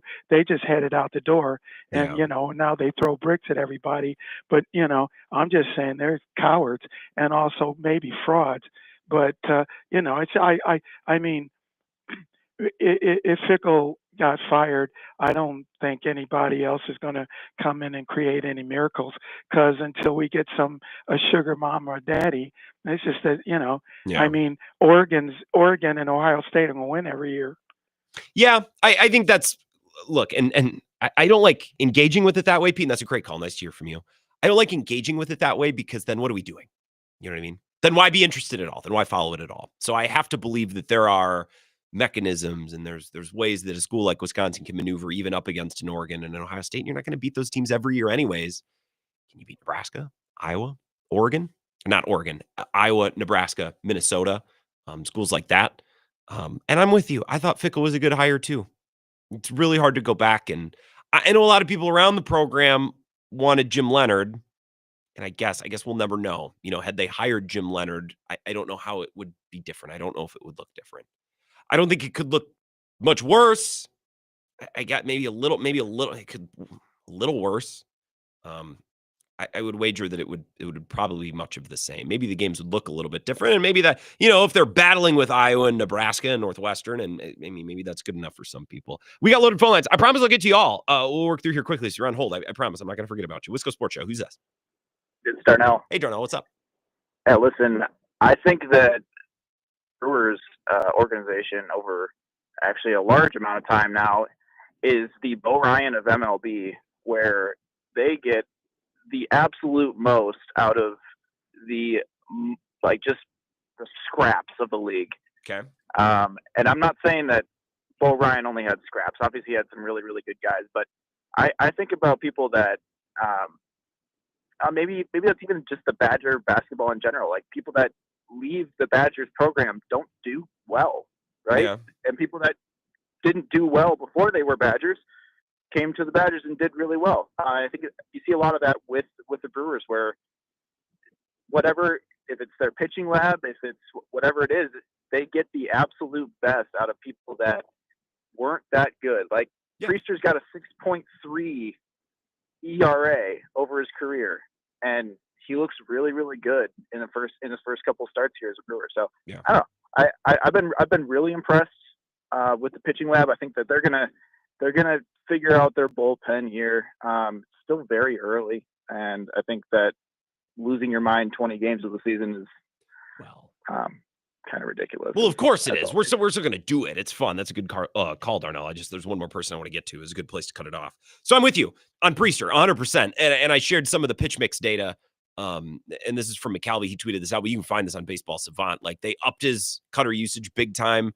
They upped his sinker usage big time. They basically all but got rid of the slider and really the limited, throwing of the four-seamer and the curveball and the changeup. They really dropped that down. He's mostly a sinker and a cutter guy right now, and it's working well. So the Brewers pitching lab, yes. And we've seen them do things like this with, even go back to last year with Savali and others. That's what makes Elvin Rodriguez a little perplexing to me. I'm not here to tell you that Elvin Rodriguez is a great pitcher, but he has some redeeming qualities, and like they didn't tap into it at all until the day before he gets sent down. Like they had him throw fastballs like Bryce Wilson throwing BP. It's like, well, he's not a fastball pitcher though. Like, let him throw breaking stuff. I don't know. So the Brewers pitching lab, great case study here, or not even a pitching lab, but just smart baseball people pointing out good things and making adjustments with Priester. That's why the Elvin Rodriguez experience through the first, 18 games, 17 games of the season. It's why that really confuses me a lot. 608-321-1670. Wisco Sports Show. Who's this? Southside Scott. What's up, Scott? How you doing, bud? I'm doing good. How about you? I'm doing wonderful. I just got off work, so I'm doing great now. Well, so I'm not going to beat you up about your tires. Okay. I am going to sympathize with you about your tires, though. I've had the same issue you had, but luckily when I had to change that tire, I got them like a month before. Mm-hmm. So it still worked out. I still have a tire that has a nail in it right now, but it's not losing air, so I'm holding on tight. You're just gonna, it's like a benign tumor. It's not hurting me. Why go through the effort to pull it out? So I'll wait on that. So the other part is, if I'm a Rockies fan, more Brewers now than Rockies, but yeah. Are there any players that you think that you would want from the Rockies when it comes to their fire sale? Because they're going to be selling everybody off. I'm not convinced that they will. I don't know, Southside Scott. McMahon is one. I appreciate the call. By the way, the tires, this was on my last car. This is like well over a year ago now, before I got hooked up by Kai's. This is funny. We're still talking about this. I should know better than to bring up a life anecdote and not have it become a thing. I've been doing this long enough. I know that's how it works. But I would take Ryan McMahon. I know he's not off to a good start, but the Brewers are currently playing Vinny Capra, who does not seem long for the majors, and Oliver Dunn, who he cannot make contact with the baseball. Which is why it's funny that he's the one using the torpedo bat. It's like that guy, the guy who's not making contact anyways, is like, well, I really got to, when I do make contact, it's got to be better. Okay, well, let's start contacting the baseball then. McMahon, and I don't know how he's been performing. I think I looked at his StatCast and his baseball reference last week, and it wasn't great. He's making a good amount of money, which I think is going to scare some teams away. I'm not convinced that the Rockies are going to have a fire sale. They could have had a fire sale this offseason. They should have had a fire sale this offseason. I know the Brewers called about McMahon, and the Rockies basically hit them with a list of demands so long. It's like, okay, well, call us back if you want to be reasonable. The Rockies should have been dying to get off that contract in the offseason. They're probably going to have to take a lot less for it now if they try to sell him in season, sell him off in season. I would say Chris Bryant, but he's got arthritis in his back. So good luck with that. One more call and then we'll go to break. Wisco Sports Show. Who's this? Dean, how we doing? What's up, Dean? Excuse me. What's up, Dean? Tripping over my words. It's going good. So I was just going to say, Sophia Minnaert, I think, is blossoming this year. And I mean, obviously, Brian Anderson's been gone for a while, and Bill Schroeder has taken a lot of vacation or not doing away games. But I think he's officially not calling away games, even though he was in Arizona the other day. But yeah, Sophia today, I thought it was hilarious with the torpedo bats that she was calling on, you know, how Oliver had his shipment of torpedo bats, and then halfway through her segment, he puts down a bunt. And it was a perfect bunt. But, it was great bunt. He made some contact that way. Yeah, but just like, oh, you get the torpedo bat, and that's what you do. Okay. But it was good humor. But I do feel like Sophia has been there a long time, and maybe with these big shots like Anderson and Schroeder, that, you know, they're the ones that are sort of high and mighty and established, whereas now with these guys that are sort of like, you know, the back room, the guys that are sort of, you know, her friends, she is very loose and fun to listen to. So no, she's good, and I agree with you. She had a good post game with Yelich today too. That's a good call, Dean. I don't know this to be true. I'm going to text Kurt and ask him. I would bet that when those torpedo bats rolled up, Murph's like, all right, I want to see what these things do with a bunt. Let's drop down a couple bunts and BP with this, see what it looks like. Oliver Dunn dropped off a great bat. Good for Oliver Dunn. That was a good RBI. Did that make it 1-0 or 2-0 at the time? Like, it was a big point in the game. It was a good job getting that run home. So I'm not going to mock Oliver Dunn. It's just kind of funny that he's the guy using the torpedo bat. Because of his batted ball profile, which batted ball, putting it kindly, because he doesn't really bat the ball. That's kind of his thing. And then also he used the torpedo bat to drop down a bunt. It's just funny. 3 minutes, we'll come back, put some finishing touches on all this, and then we're going to welcome in Jesse Temple at 5:30. This is the Wisco Sports Show with Grant Bills on the Wisconsin Sports Zone Radio Network.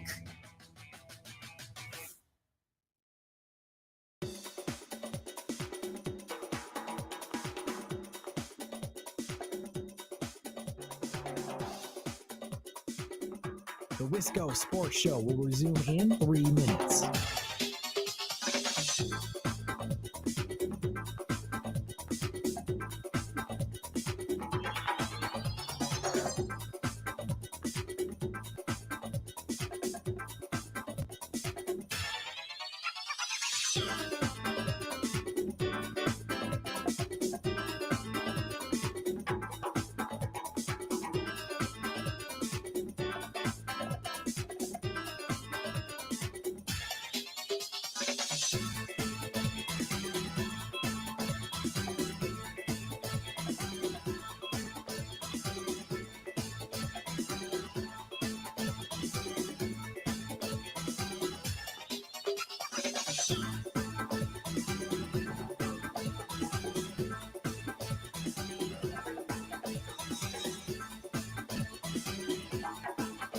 The Wisco Sports Show will resume in 2 minutes.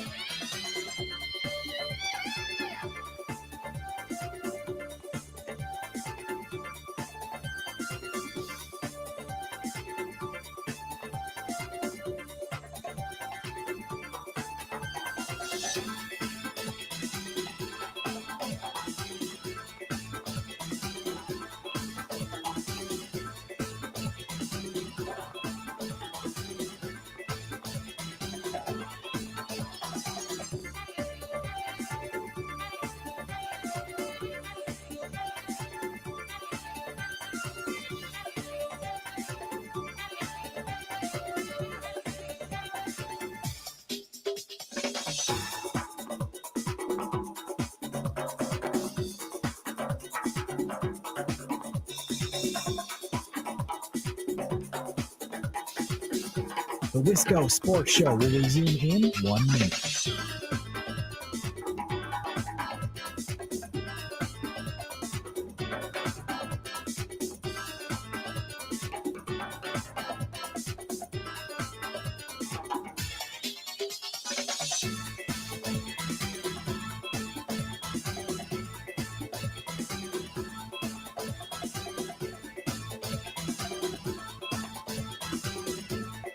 The Wisco Sports Show will resume in 30 seconds.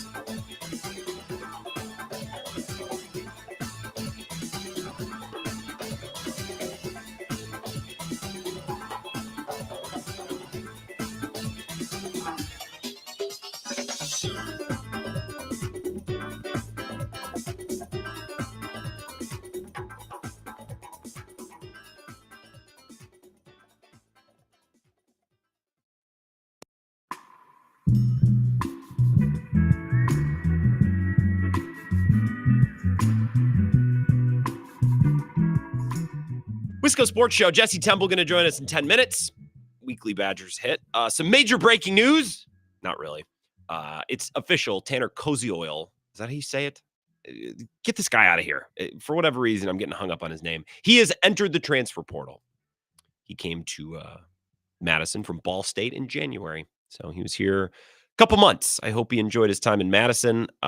He could not have picked a worse couple months to stay in Wisconsin.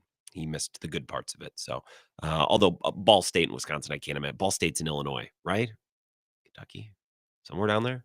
This is not Miami. Let's put it that way. Ball State is not in South Beach or in Tempe. I'm not sure where it is. That was the transfer I was most excited about. Marcus Hamper from Idaho kind of intrigued me too. Now they're both gone. They're going to miss their left tackle. So we talk about that with Jesse in a little bit. I'll give you a couple brief thoughts on a few of the teams in the NBA playoffs, the Bucks included, as we lead into Jesse in a few. But first, there's one caller on hold that I want to get to. Wisco Sports Show. Who's this? Father Grant. Rico. Professional broadcaster. World traveler. Missed you at Flipside on Friday. Very disappointed. All around good guy. Oh, well, thank you. You were with your mother. You were traveling. That's why you weren't at Flipside? Yeah, I had to help her with some stuff at the cottage. You're a good Was not son. happy. You're a good son. Hey, that's fine. We'll be back. I know, I'm a good son. I know. But we could have literally went there Thursday, done what we had to do in an hour and a half, and turned around and come back on Friday. But no, she wanted to stay the whole weekend. And good for you for humoring her. That's what a good son does. Oh, stop it. Well, what's up? Hey.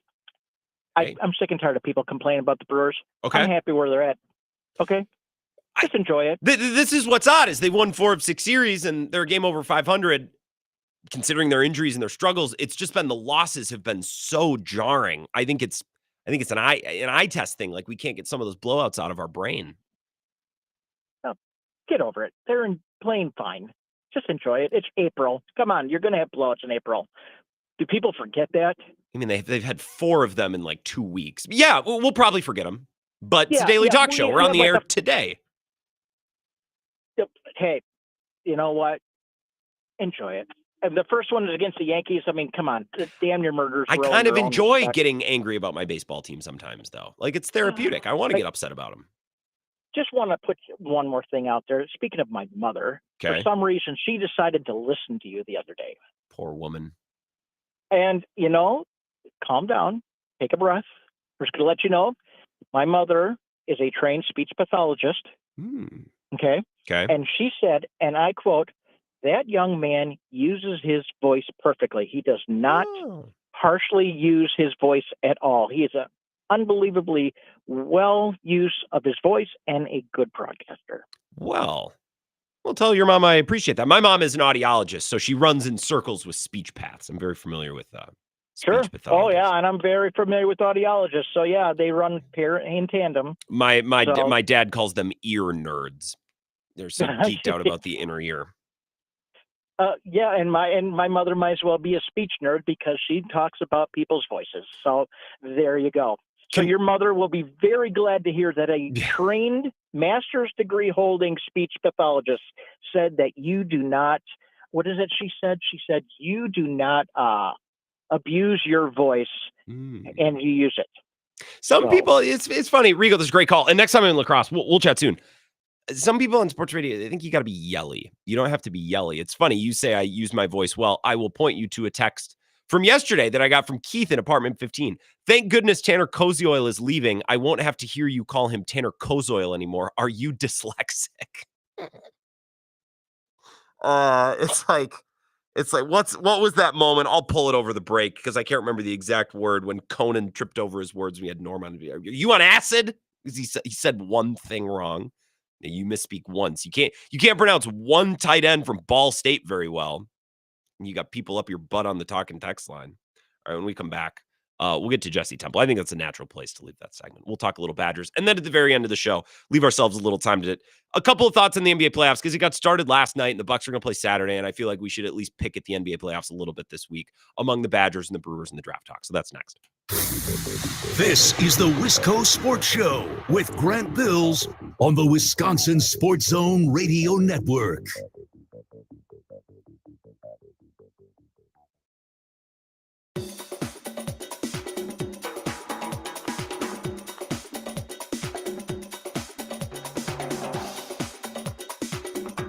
The Wisco Sports Show will resume in 5 minutes.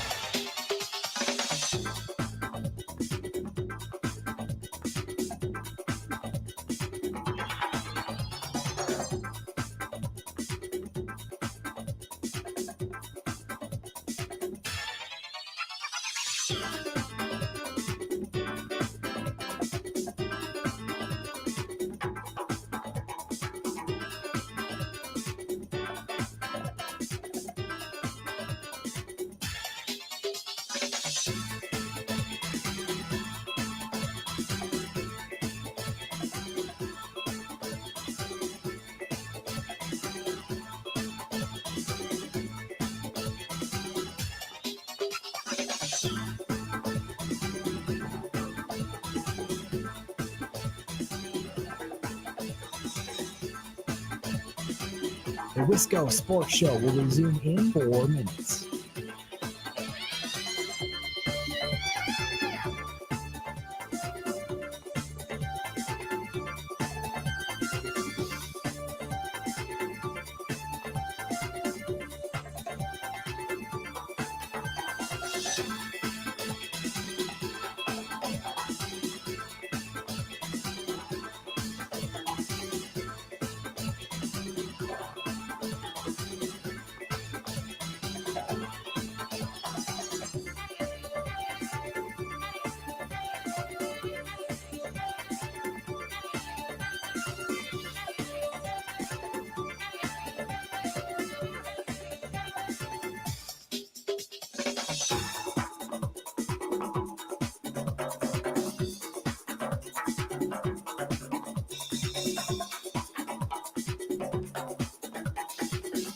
The Wisco Sports Show will resume in 3 minutes.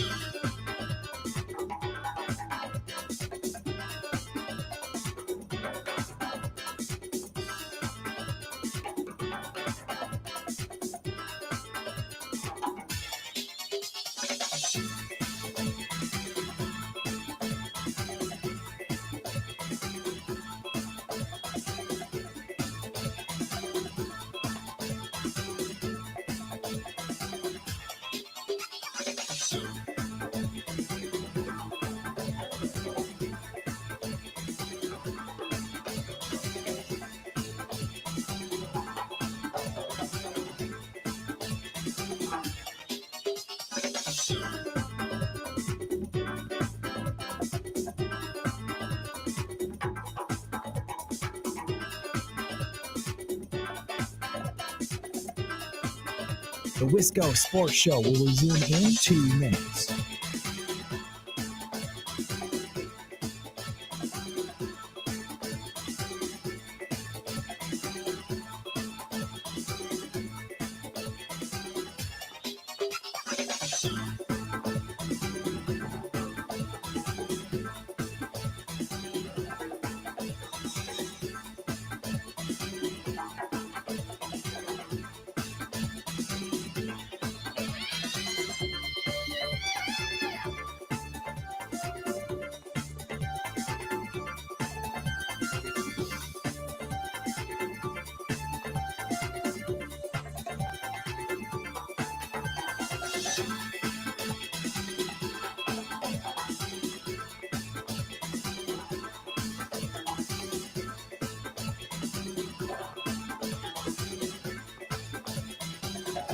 The Wisco Sports Show will resume in 1 minute.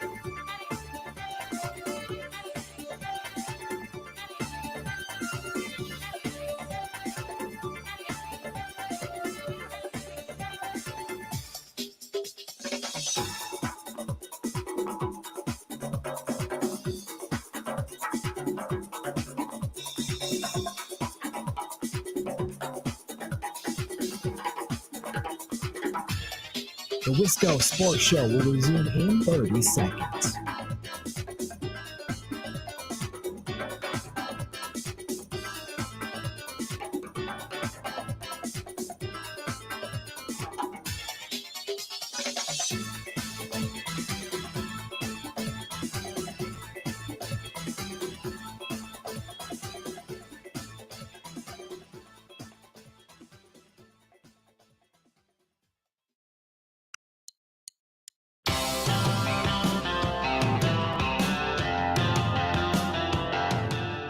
It's the Wisco Sports Show. My name is Grant Bills, and I want to save enough time at the end of the show, a full-fledged segment. I don't just want to do high and by at 5:55. So I want to begin this Jesse Temple interview that I record ahead of time to be consistent every week with Jesse's schedule. He's a busy man covering practice and such. And then at the end, we can circle back. We can wrap up a couple of thoughts on the NBA postseason, just because, it started last night. The play-ins are very, very, very entertaining. And then the Bucks begin their postseason, I guess, or their attempt at a postseason run. We'll see if this year can go any different than the last couple. That will begin on Saturday, so we can get to that at the very, very end of the show. But right now, I want to get to Jesse Temple, who I spoke with earlier today.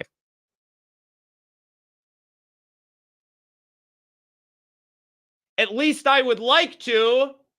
Jesse Temple is here for his Wednesday visit. He's with The Athletic, and you can hear him on the camp and the swing with Zach. They have an episode, I believe, out yesterday covering the transfers of Koziol, and Hamper, and the injury, obviously, to the Badgers left tackle. Jesse, I'm gonna start with a stock. This is a very basic sports radio question, and I know you have very high standards for the material that I bring for you. I have to ask you this, even though it sounds lazy, because I don't know, and it's going to help me guide the next couple questions I ask. Were you surprised about the transfers of less Koziol, because I think we saw that coming, but Hamper specifically? Did any of these transfers surprise you or catch you off guard? Not necessarily. 2 months ago, I wouldn't have assumed Sure. that, obviously. Sure. They were both here for the start of spring practices, and they were two of the centerpieces, really, to what they were able to bring in on offense. They only brought in 5 transfer portal players offensively this offseason, and both of those guys were going to be huge assets. Koziol, I said this before, he was the best playmaking tight end Wisconsin had since Jake Ferguson left 4 years ago. And Mark Hamper put up great numbers at Idaho last year. I thought he might contend for a starting spot on the outside, but certainly in the 2 deep. And now both those guys are moving on. And Wisconsin finds itself with some, I think, very important work that must be done in the 10-day spring transfer portal window, because they need to add some people at multiple positions. So specifically, they probably need to find a tackle. Let's set that to the side, because Haywood is down. I saw they're interested in the South Dakota tackle, and it looks like a lot of schools are. Let's talk about Koziol and Hamper specifically. Did Koziol, did he not want to be here? He was seen on a bike, and he hasn't been around. Like, he kind of did this last year.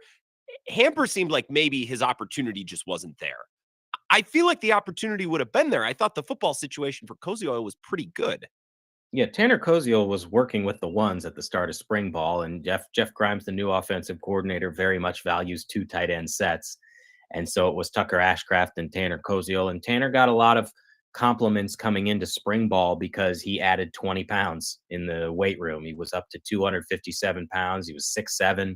He was someone who could be extremely valuable in the red zone. All 8 of his touchdown catches a year ago at Ball State were in the red zone, but obviously the physicality and the requirements at Wisconsin are certainly different and a step up from Ball State.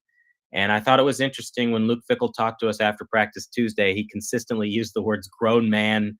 It's a grown man's game. It's a grown man's league. And it kind of felt like he was talking about some people who are no longer with the program. So I tweeted something that was a little feisty, and Zach got on my case, and I should probably tweet less. But it seems to me like these 2 guys got here, and then they couldn't get out of here fast enough, right? Which is probably unfair, because, and at least what you just said and what Luke Fickell said, like maybe they weren't up to snuff. The physicality was too much. But isn't it on Wisconsin? Isn't it on the coaches to be able to identify guys who are going to be able to come in and handle that physicality, right? That's a huge part of being a coach now, is looking elsewhere and using a keen, discerning eye to figure out, will this transfer to our program, right? That's something that Fickell and his staff, all college coaches, they gotta be good at that these days, don't they? It's a tough spot to be in, because I've certainly heard speed dating used when referencing what the transfer portal is like. Guy goes in the portal, you got to get on top of him right away, see if you can get him in for a visit and try to make sure he can get a commitment in a few days. Because if he passes on you and goes to a couple other schools, chances are you're not going to end up getting him. And so, I mean, on paper, both these guys seemed like really good ads. I don't know how you could deny what Koziel did at Ball State. The dude had 94 catches, just remarkable numbers statistically. And yes, they needed to put some weight on him, but I don't really know if you can fully understand what you have until you get on the field. We were told by school officials that Mark Camper, at least initially, was dealing with what they called a personal family matter. So, it kind of seemed like, based on how he posted on X his departure, that maybe it just wasn't the right fit, or that the coaches, it wasn't aligned. There's a little gray area there, but obviously Wisconsin has got some work to do. I don't know whether they'll add another tight end. They need a playmaker at that position. They've got a lot of young guys. They've obviously moved Jackson Aker over there, still have Tucker Ashcraft. But wide receiver, they also lost Quincy Burrows, who entered the transfer portal. So they've got a couple spots that offensively they need to fill. Well, let's talk about the left tackle spot. A lot of people are beating up on Fickell and the stack because they just haven't been good the last year. So Badgers fans are frustrated, and we're looking to nitpick and complain about everything that we possibly could. Okay, it's hard to fault a coach in 2025 for not having a quality backup at every position, right? Because that guy's just going to go somewhere else where they can play. But now in the spring transfer portal, Fickell and his staff, they got to go find a left tackle, right? Or find another. I know he was asked the other day at practice about moving Malman or somebody to left tackle. They need to go find a quality lineman for one spot on the line, right? Yeah, I think that's reasonable. They certainly are going to be exploring all the avenues there, because Kevin Haywood was plugged in as your starting left tackle. You could see last spring when he was a freshman early enrollee the potential there. He was getting reps with the twos and was the backup to Jack Nelson, and had been with the ones this entire spring. He's 6'8", 300 plus pounds. He's everything you would want in a tackle, and he goes down with an ACL injury that's going to keep him out all season. They've plugged in Leighton Nelson, who was a transfer, previously was at Vanderbilt, so they know each other. But I think they'd certainly like to get a really good player that, if this is the challenge, is who's going to be available? Can you convince him to come here? Do you think he's of starter quality, or do you feel like you just need somebody as your number 6 or your number 7? And also, do you decide, like you were talking about, Grant, to kick someone else out? Could Joe Brunner become a tackle? Do you flip somebody else and then say, well, we're going to have Emerson Mandel play a guard spot, or JP Benchwall? Because those are possibilities too. But obviously, they need guys that have experience, even if it's at a lower level, because you look at the 2 deep, and there's not a lot of experience behind that starting group. And Kevin Haywood himself didn't have very much experience. But he was a legit player based on everything that I've read during spring ball and the commentary from you and your cohorts on the Badgers beat. Like, he was a step in, ready to go, high level player. Like, there weren't any question marks about him. That was one of the firmer, more decided spots on the offensive side of the ball, right? That's correct. There's only one spot in spring ball before this injury that Wisconsin was really looking at, and it was right guard. They had put 3 different players there. Kerry Kadenko is one of them, but Emerson. So absolutely, Haywood was plugged in as a starter. Do you think, to circle back to some of the things that Luke Fickell said, he made the comment, you can't coach hostages, which I thought was interesting. I saw it without context on Twitter, and then I went and listened to it, and it made a little bit more sense, because those are kind of strong words to use the phrase hostage. So what did you make of that comment? And then kind of the repeated theme, and you mentioned this a few minutes ago, that this is grown man football, that we need grown men, after it would seem that some of the guys they brought in weren't up to snuff as grown men to play in the Big Ten and to play with Wisconsin. I thought the "you can't coach hostages" comment was a great quote. And to me, that's just, somebody doesn't want to be here, we don't want them here. So, like, why keep them around, or why try to convince them to stay if they decide they've got one foot out the door already? And the grown man thing, he repeated over and over. I think some of that has to just do in general with where Wisconsin has been. We've seen the results the last 2 years. He's been very open about what needs to be done to be better, and that you have to understand where you are, be more realistic with where you're at as a program, and not pretend like it's about beating Ohio State, because that'd be nice, certainly, but it's about beating Iowa, Minnesota, Nebraska, all these teams that embarrassed you last year. So that's the starting point. But he knows that they've got to be so much better, and it's harder than ever to get there now with Wisconsin. Jesse Temple is here, would recommend that you listen to yesterday's episode of The Camp. Him and Zach. The second half of that podcast was about positives or legit takeaways. Let's set the transfer portal aside. What have you seen at spring ball that is worth discussing, positive or negative, from guys who are actually there and competing and getting ready for the season? I'd start defensively with the front. They've certainly made some tweaks there. We've talked about it quite a bit, how many 300-plus pounders they have. It's extremely noticeable. Some of the things they're doing are different from what they've done before, and it's going to be important to have more people near the line of scrimmage to try and stop the run so you don't give up 329 yards rushing against Iowa. And again, I use that word embarrassed, which has happened a lot. But there are some guys that I think have been some good playmakers, some 300-plus pound guys who are play on the edge, like a Corey Walker from Western Michigan, a Michael Garner from Grambling State. The interior defensive lineman who's impressed me the most is Charles Perkins, another guy from the FCS at UT Martin. He just plays with some nastiness and toughness. So you have to hope, if you're a Badgers fan, that they've found a better formula for success. And it's the same thing offensively. It just looks like the offense that it always should have been. There's so much pre-snap motion. There's so much movement going around. You got wide receivers coming through on jet sweeps. It looks like a mesh of what you once saw out of Wisconsin with some new school principles. Scheme aside, is there a different culture is probably too big picture of a word, but the message and the style of Jeff Grimes, is it noticeably different from the way that Phil Longo is operating? Kind of scheme aside, just talking about the coach or the leader. Well, it's tough to decipher like what he's like behind closed doors as a coach, but certainly it just feels like things have operated much more smoothly. And some of that has to do with this is the kind of football that a lot of people are used to. It was such a shock to the system when Phil Longo came here. And I don't even know if they had an actual playbook and they're running routes out there. And it's like, hey, run to open grass. And these dudes were all, I've never done that before. It was quite an adjustment. And so there's a real playbook right now, and they have a lot on their plates. But I think that it's looked pretty good for the most part in terms of not a lot of like pre-snap penalties and guys not knowing what they're doing. There is some of that because it's spring ball, but it just looks more natural. Very quickly to wrap up, Greg Gard has been throwing it around in the portal. It's so difficult to know how guys are going to transfer. So I don't really love declaring coaches winners and losers in the portal based on who they bring in, because you just don't know. Like Tanjay certainly wasn't at the top of anyone's radar last year, and he turns out to be the best of the bunch. But he brought in some proven guys. Losing Amos, losing Freitag, I think if Badgers fans had any misgivings about where this program is going into the offseason, that it's clear now. Like, if you can't perform and help the team, then you will be replaced by somebody who can. I do like that they still have Blackwell and Winter and are still developing some of those younger guys, but didn't this offseason so far really hammer home how this program has changed over the last 2 years or so? Absolutely. The transfer portal cuts both ways. You can have Chucky Hepburn decide to leave even after he comes back for offseason workouts for more money.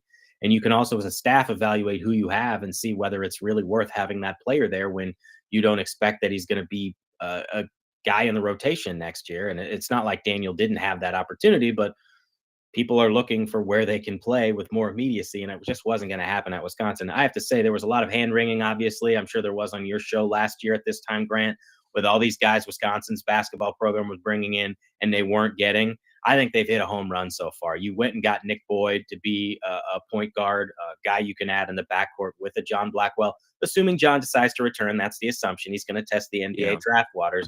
But Andrew Rohde is an in-state guy who's 6'6". He can give you some quality three-point shooting. He's got 2 years as a starter at Virginia. And then you went and got Austin Rapp, who's a guy who's 6'10" from Portland. Yes, it's a step up a level, but now you have someone who can complement Nolan Winter in the front court. Those three guys could be starters, certainly, but absolutely will be foundational pieces to what Wisconsin does next season. I like it. It's nice. You're bringing in players who are solid and who are established, but you're putting them next to guys that you've been bringing up through your system. So it's never going to be, at least not for a while, unless the sport really changes again down the road, it's never going to be what college basketball used to be. But I think that Badgers fans, this is the best version currently of a little bit of old melded with the new to create competitive basketball. And it's been fun to see what they've done this offseason so far. Jesse, we will follow your work. Listen to you, Zach. Thank you so much. Thanks, Grant. This is the Wisco Sports Show with Grant Bills on the Wisconsin Sports Zone Radio Network.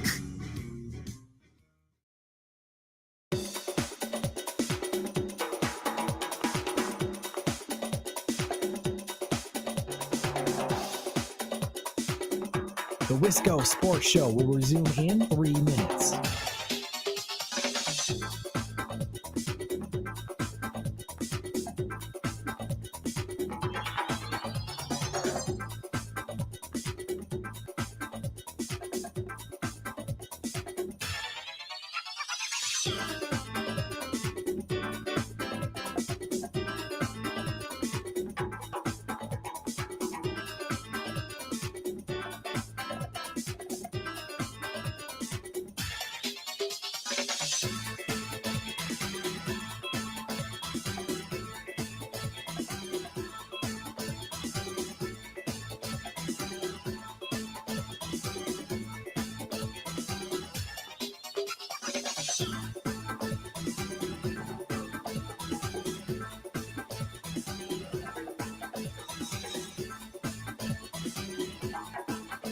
The Wisco Sports Show will resume in 2 minutes.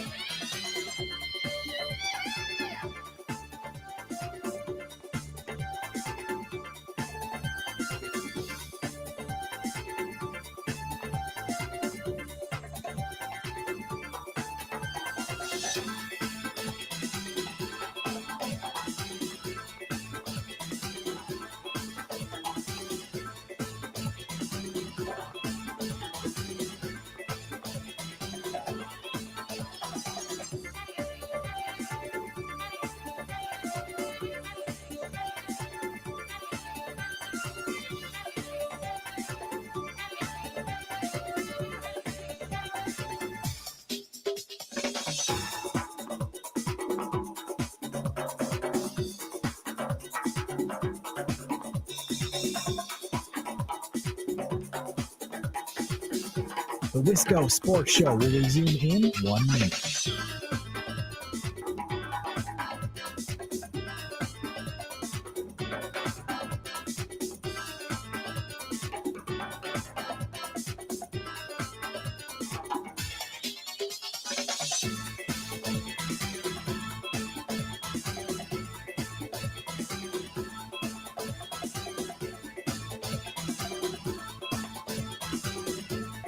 The Wisco Sports Show will resume in 30 seconds.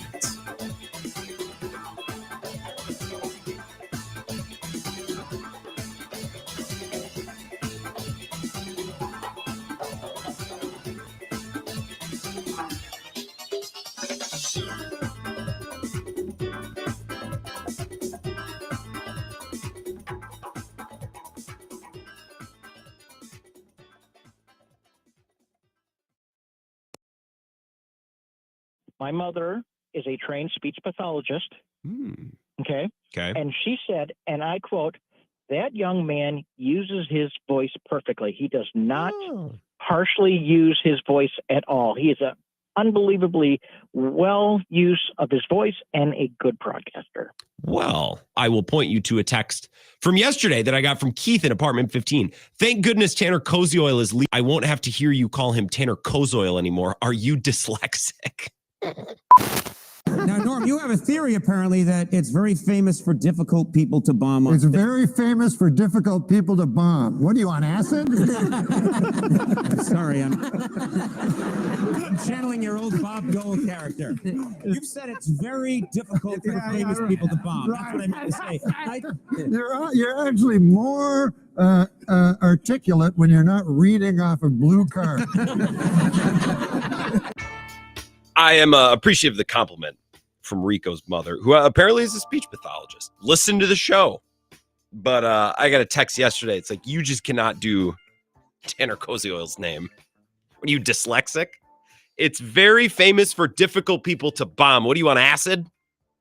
I got way too many YouTube references in my brain. A lot of wasted space in my brain. A lot of wasted space. Appreciate Jesse Temple joining us to make sense of the Badgers, as he does every Wednesday. He'll be on with Bill tomorrow. So, if anyone else transfers out of Wisconsin, or, they could bring in a tackle to replace Haywood or another lineman. Maybe they move somebody over. I know they were in on the South Dakota tackle, as were many schools. It's all just a big pig pile. A couple of NBA thoughts before we get out of here, because I've been teasing this for 20 minutes and I got to do it. I mentioned this with Bart about an hour and 20 minutes ago. The Bucks are in their own bucket to me, because I'm a Bucks fan and I desperately want to see him beat the Pacers. But with Dame's injury and some of their other roster limitations, which is basically their whole roster other than Giannis and Dame, I just think they have a ceiling. It's difficult for me to mentally put them in the same tournament or the same world as the rest of the playoff field. And I know the rest of the playoff field isn't perfect. Like, not all these teams are perfect too, but don't get me wrong.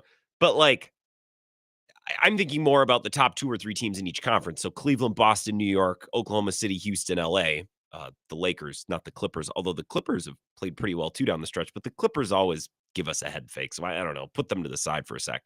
Couple things that I'm curious about in the NBA playoffs after the play-in last night. I want to see if Oklahoma City is the 2018 Bucks or if they are last year's Celtics, where they go through the playoffs, they beat everybody, and we look back and say, why did we ever doubt? Why did we ever wonder if it was going to be anybody else? Their point differential was historic. They were the best team through and through, the number 1 overall seed through and through.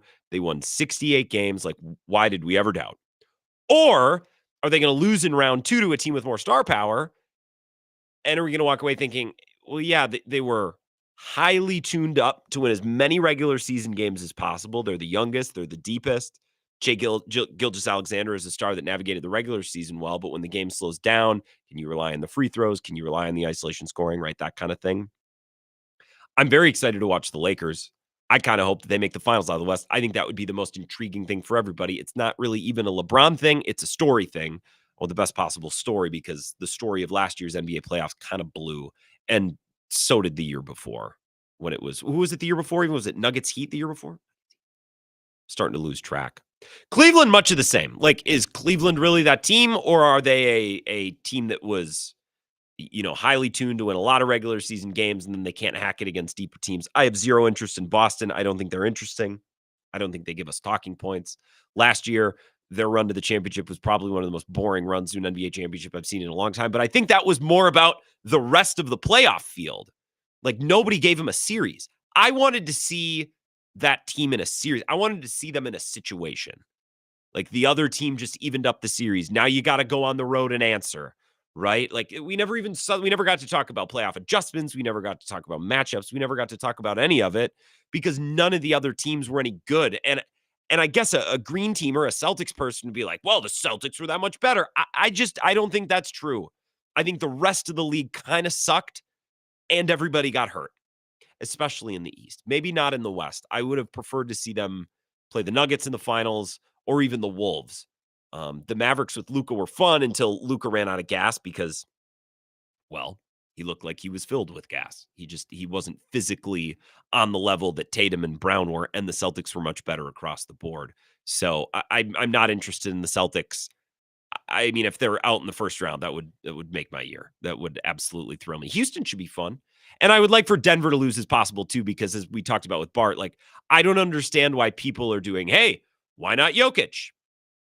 And they're not even a little doing, hey, why not Giannis? Like, maybe we should pay a little bit more attention to Giannis. No problem giving SGA the MVP. And I have no problem with folks saying Jokic was really great too, but it seems like there's a disproportionate amount of people saying, hey, look at Jokic, compared to, hey, look at Giannis, when I think Giannis has been unbelievable, especially down the stretch, and it just hasn't really amounted to much. And I don't even think the Bucks are all that good, but I think what Giannis did this year, like, I just hate seasons like this kind of falling to the wayside because it's small market Milwaukee or because they've lost back-to-back years in round one, probably a mix of all of that. I get it. Take that out on the Bucks. Don't take it out on Giannis, because I don't think that's fair, and I don't think that it's accurate. I don't think Jokic is that much better than Giannis, like the differing levels of coverage or praise would lead you to believe, especially from the nerds. Tomorrow, Thursday, let's do some more Packers, some more draft stuff, because we didn't really get to it tonight. So we'll look forward to that, especially with the Brewers Idol tonight and tomorrow. More draft talk tomorrow. Can't wait. Podcast to go up in just a couple minutes. Thanks for listening. Always.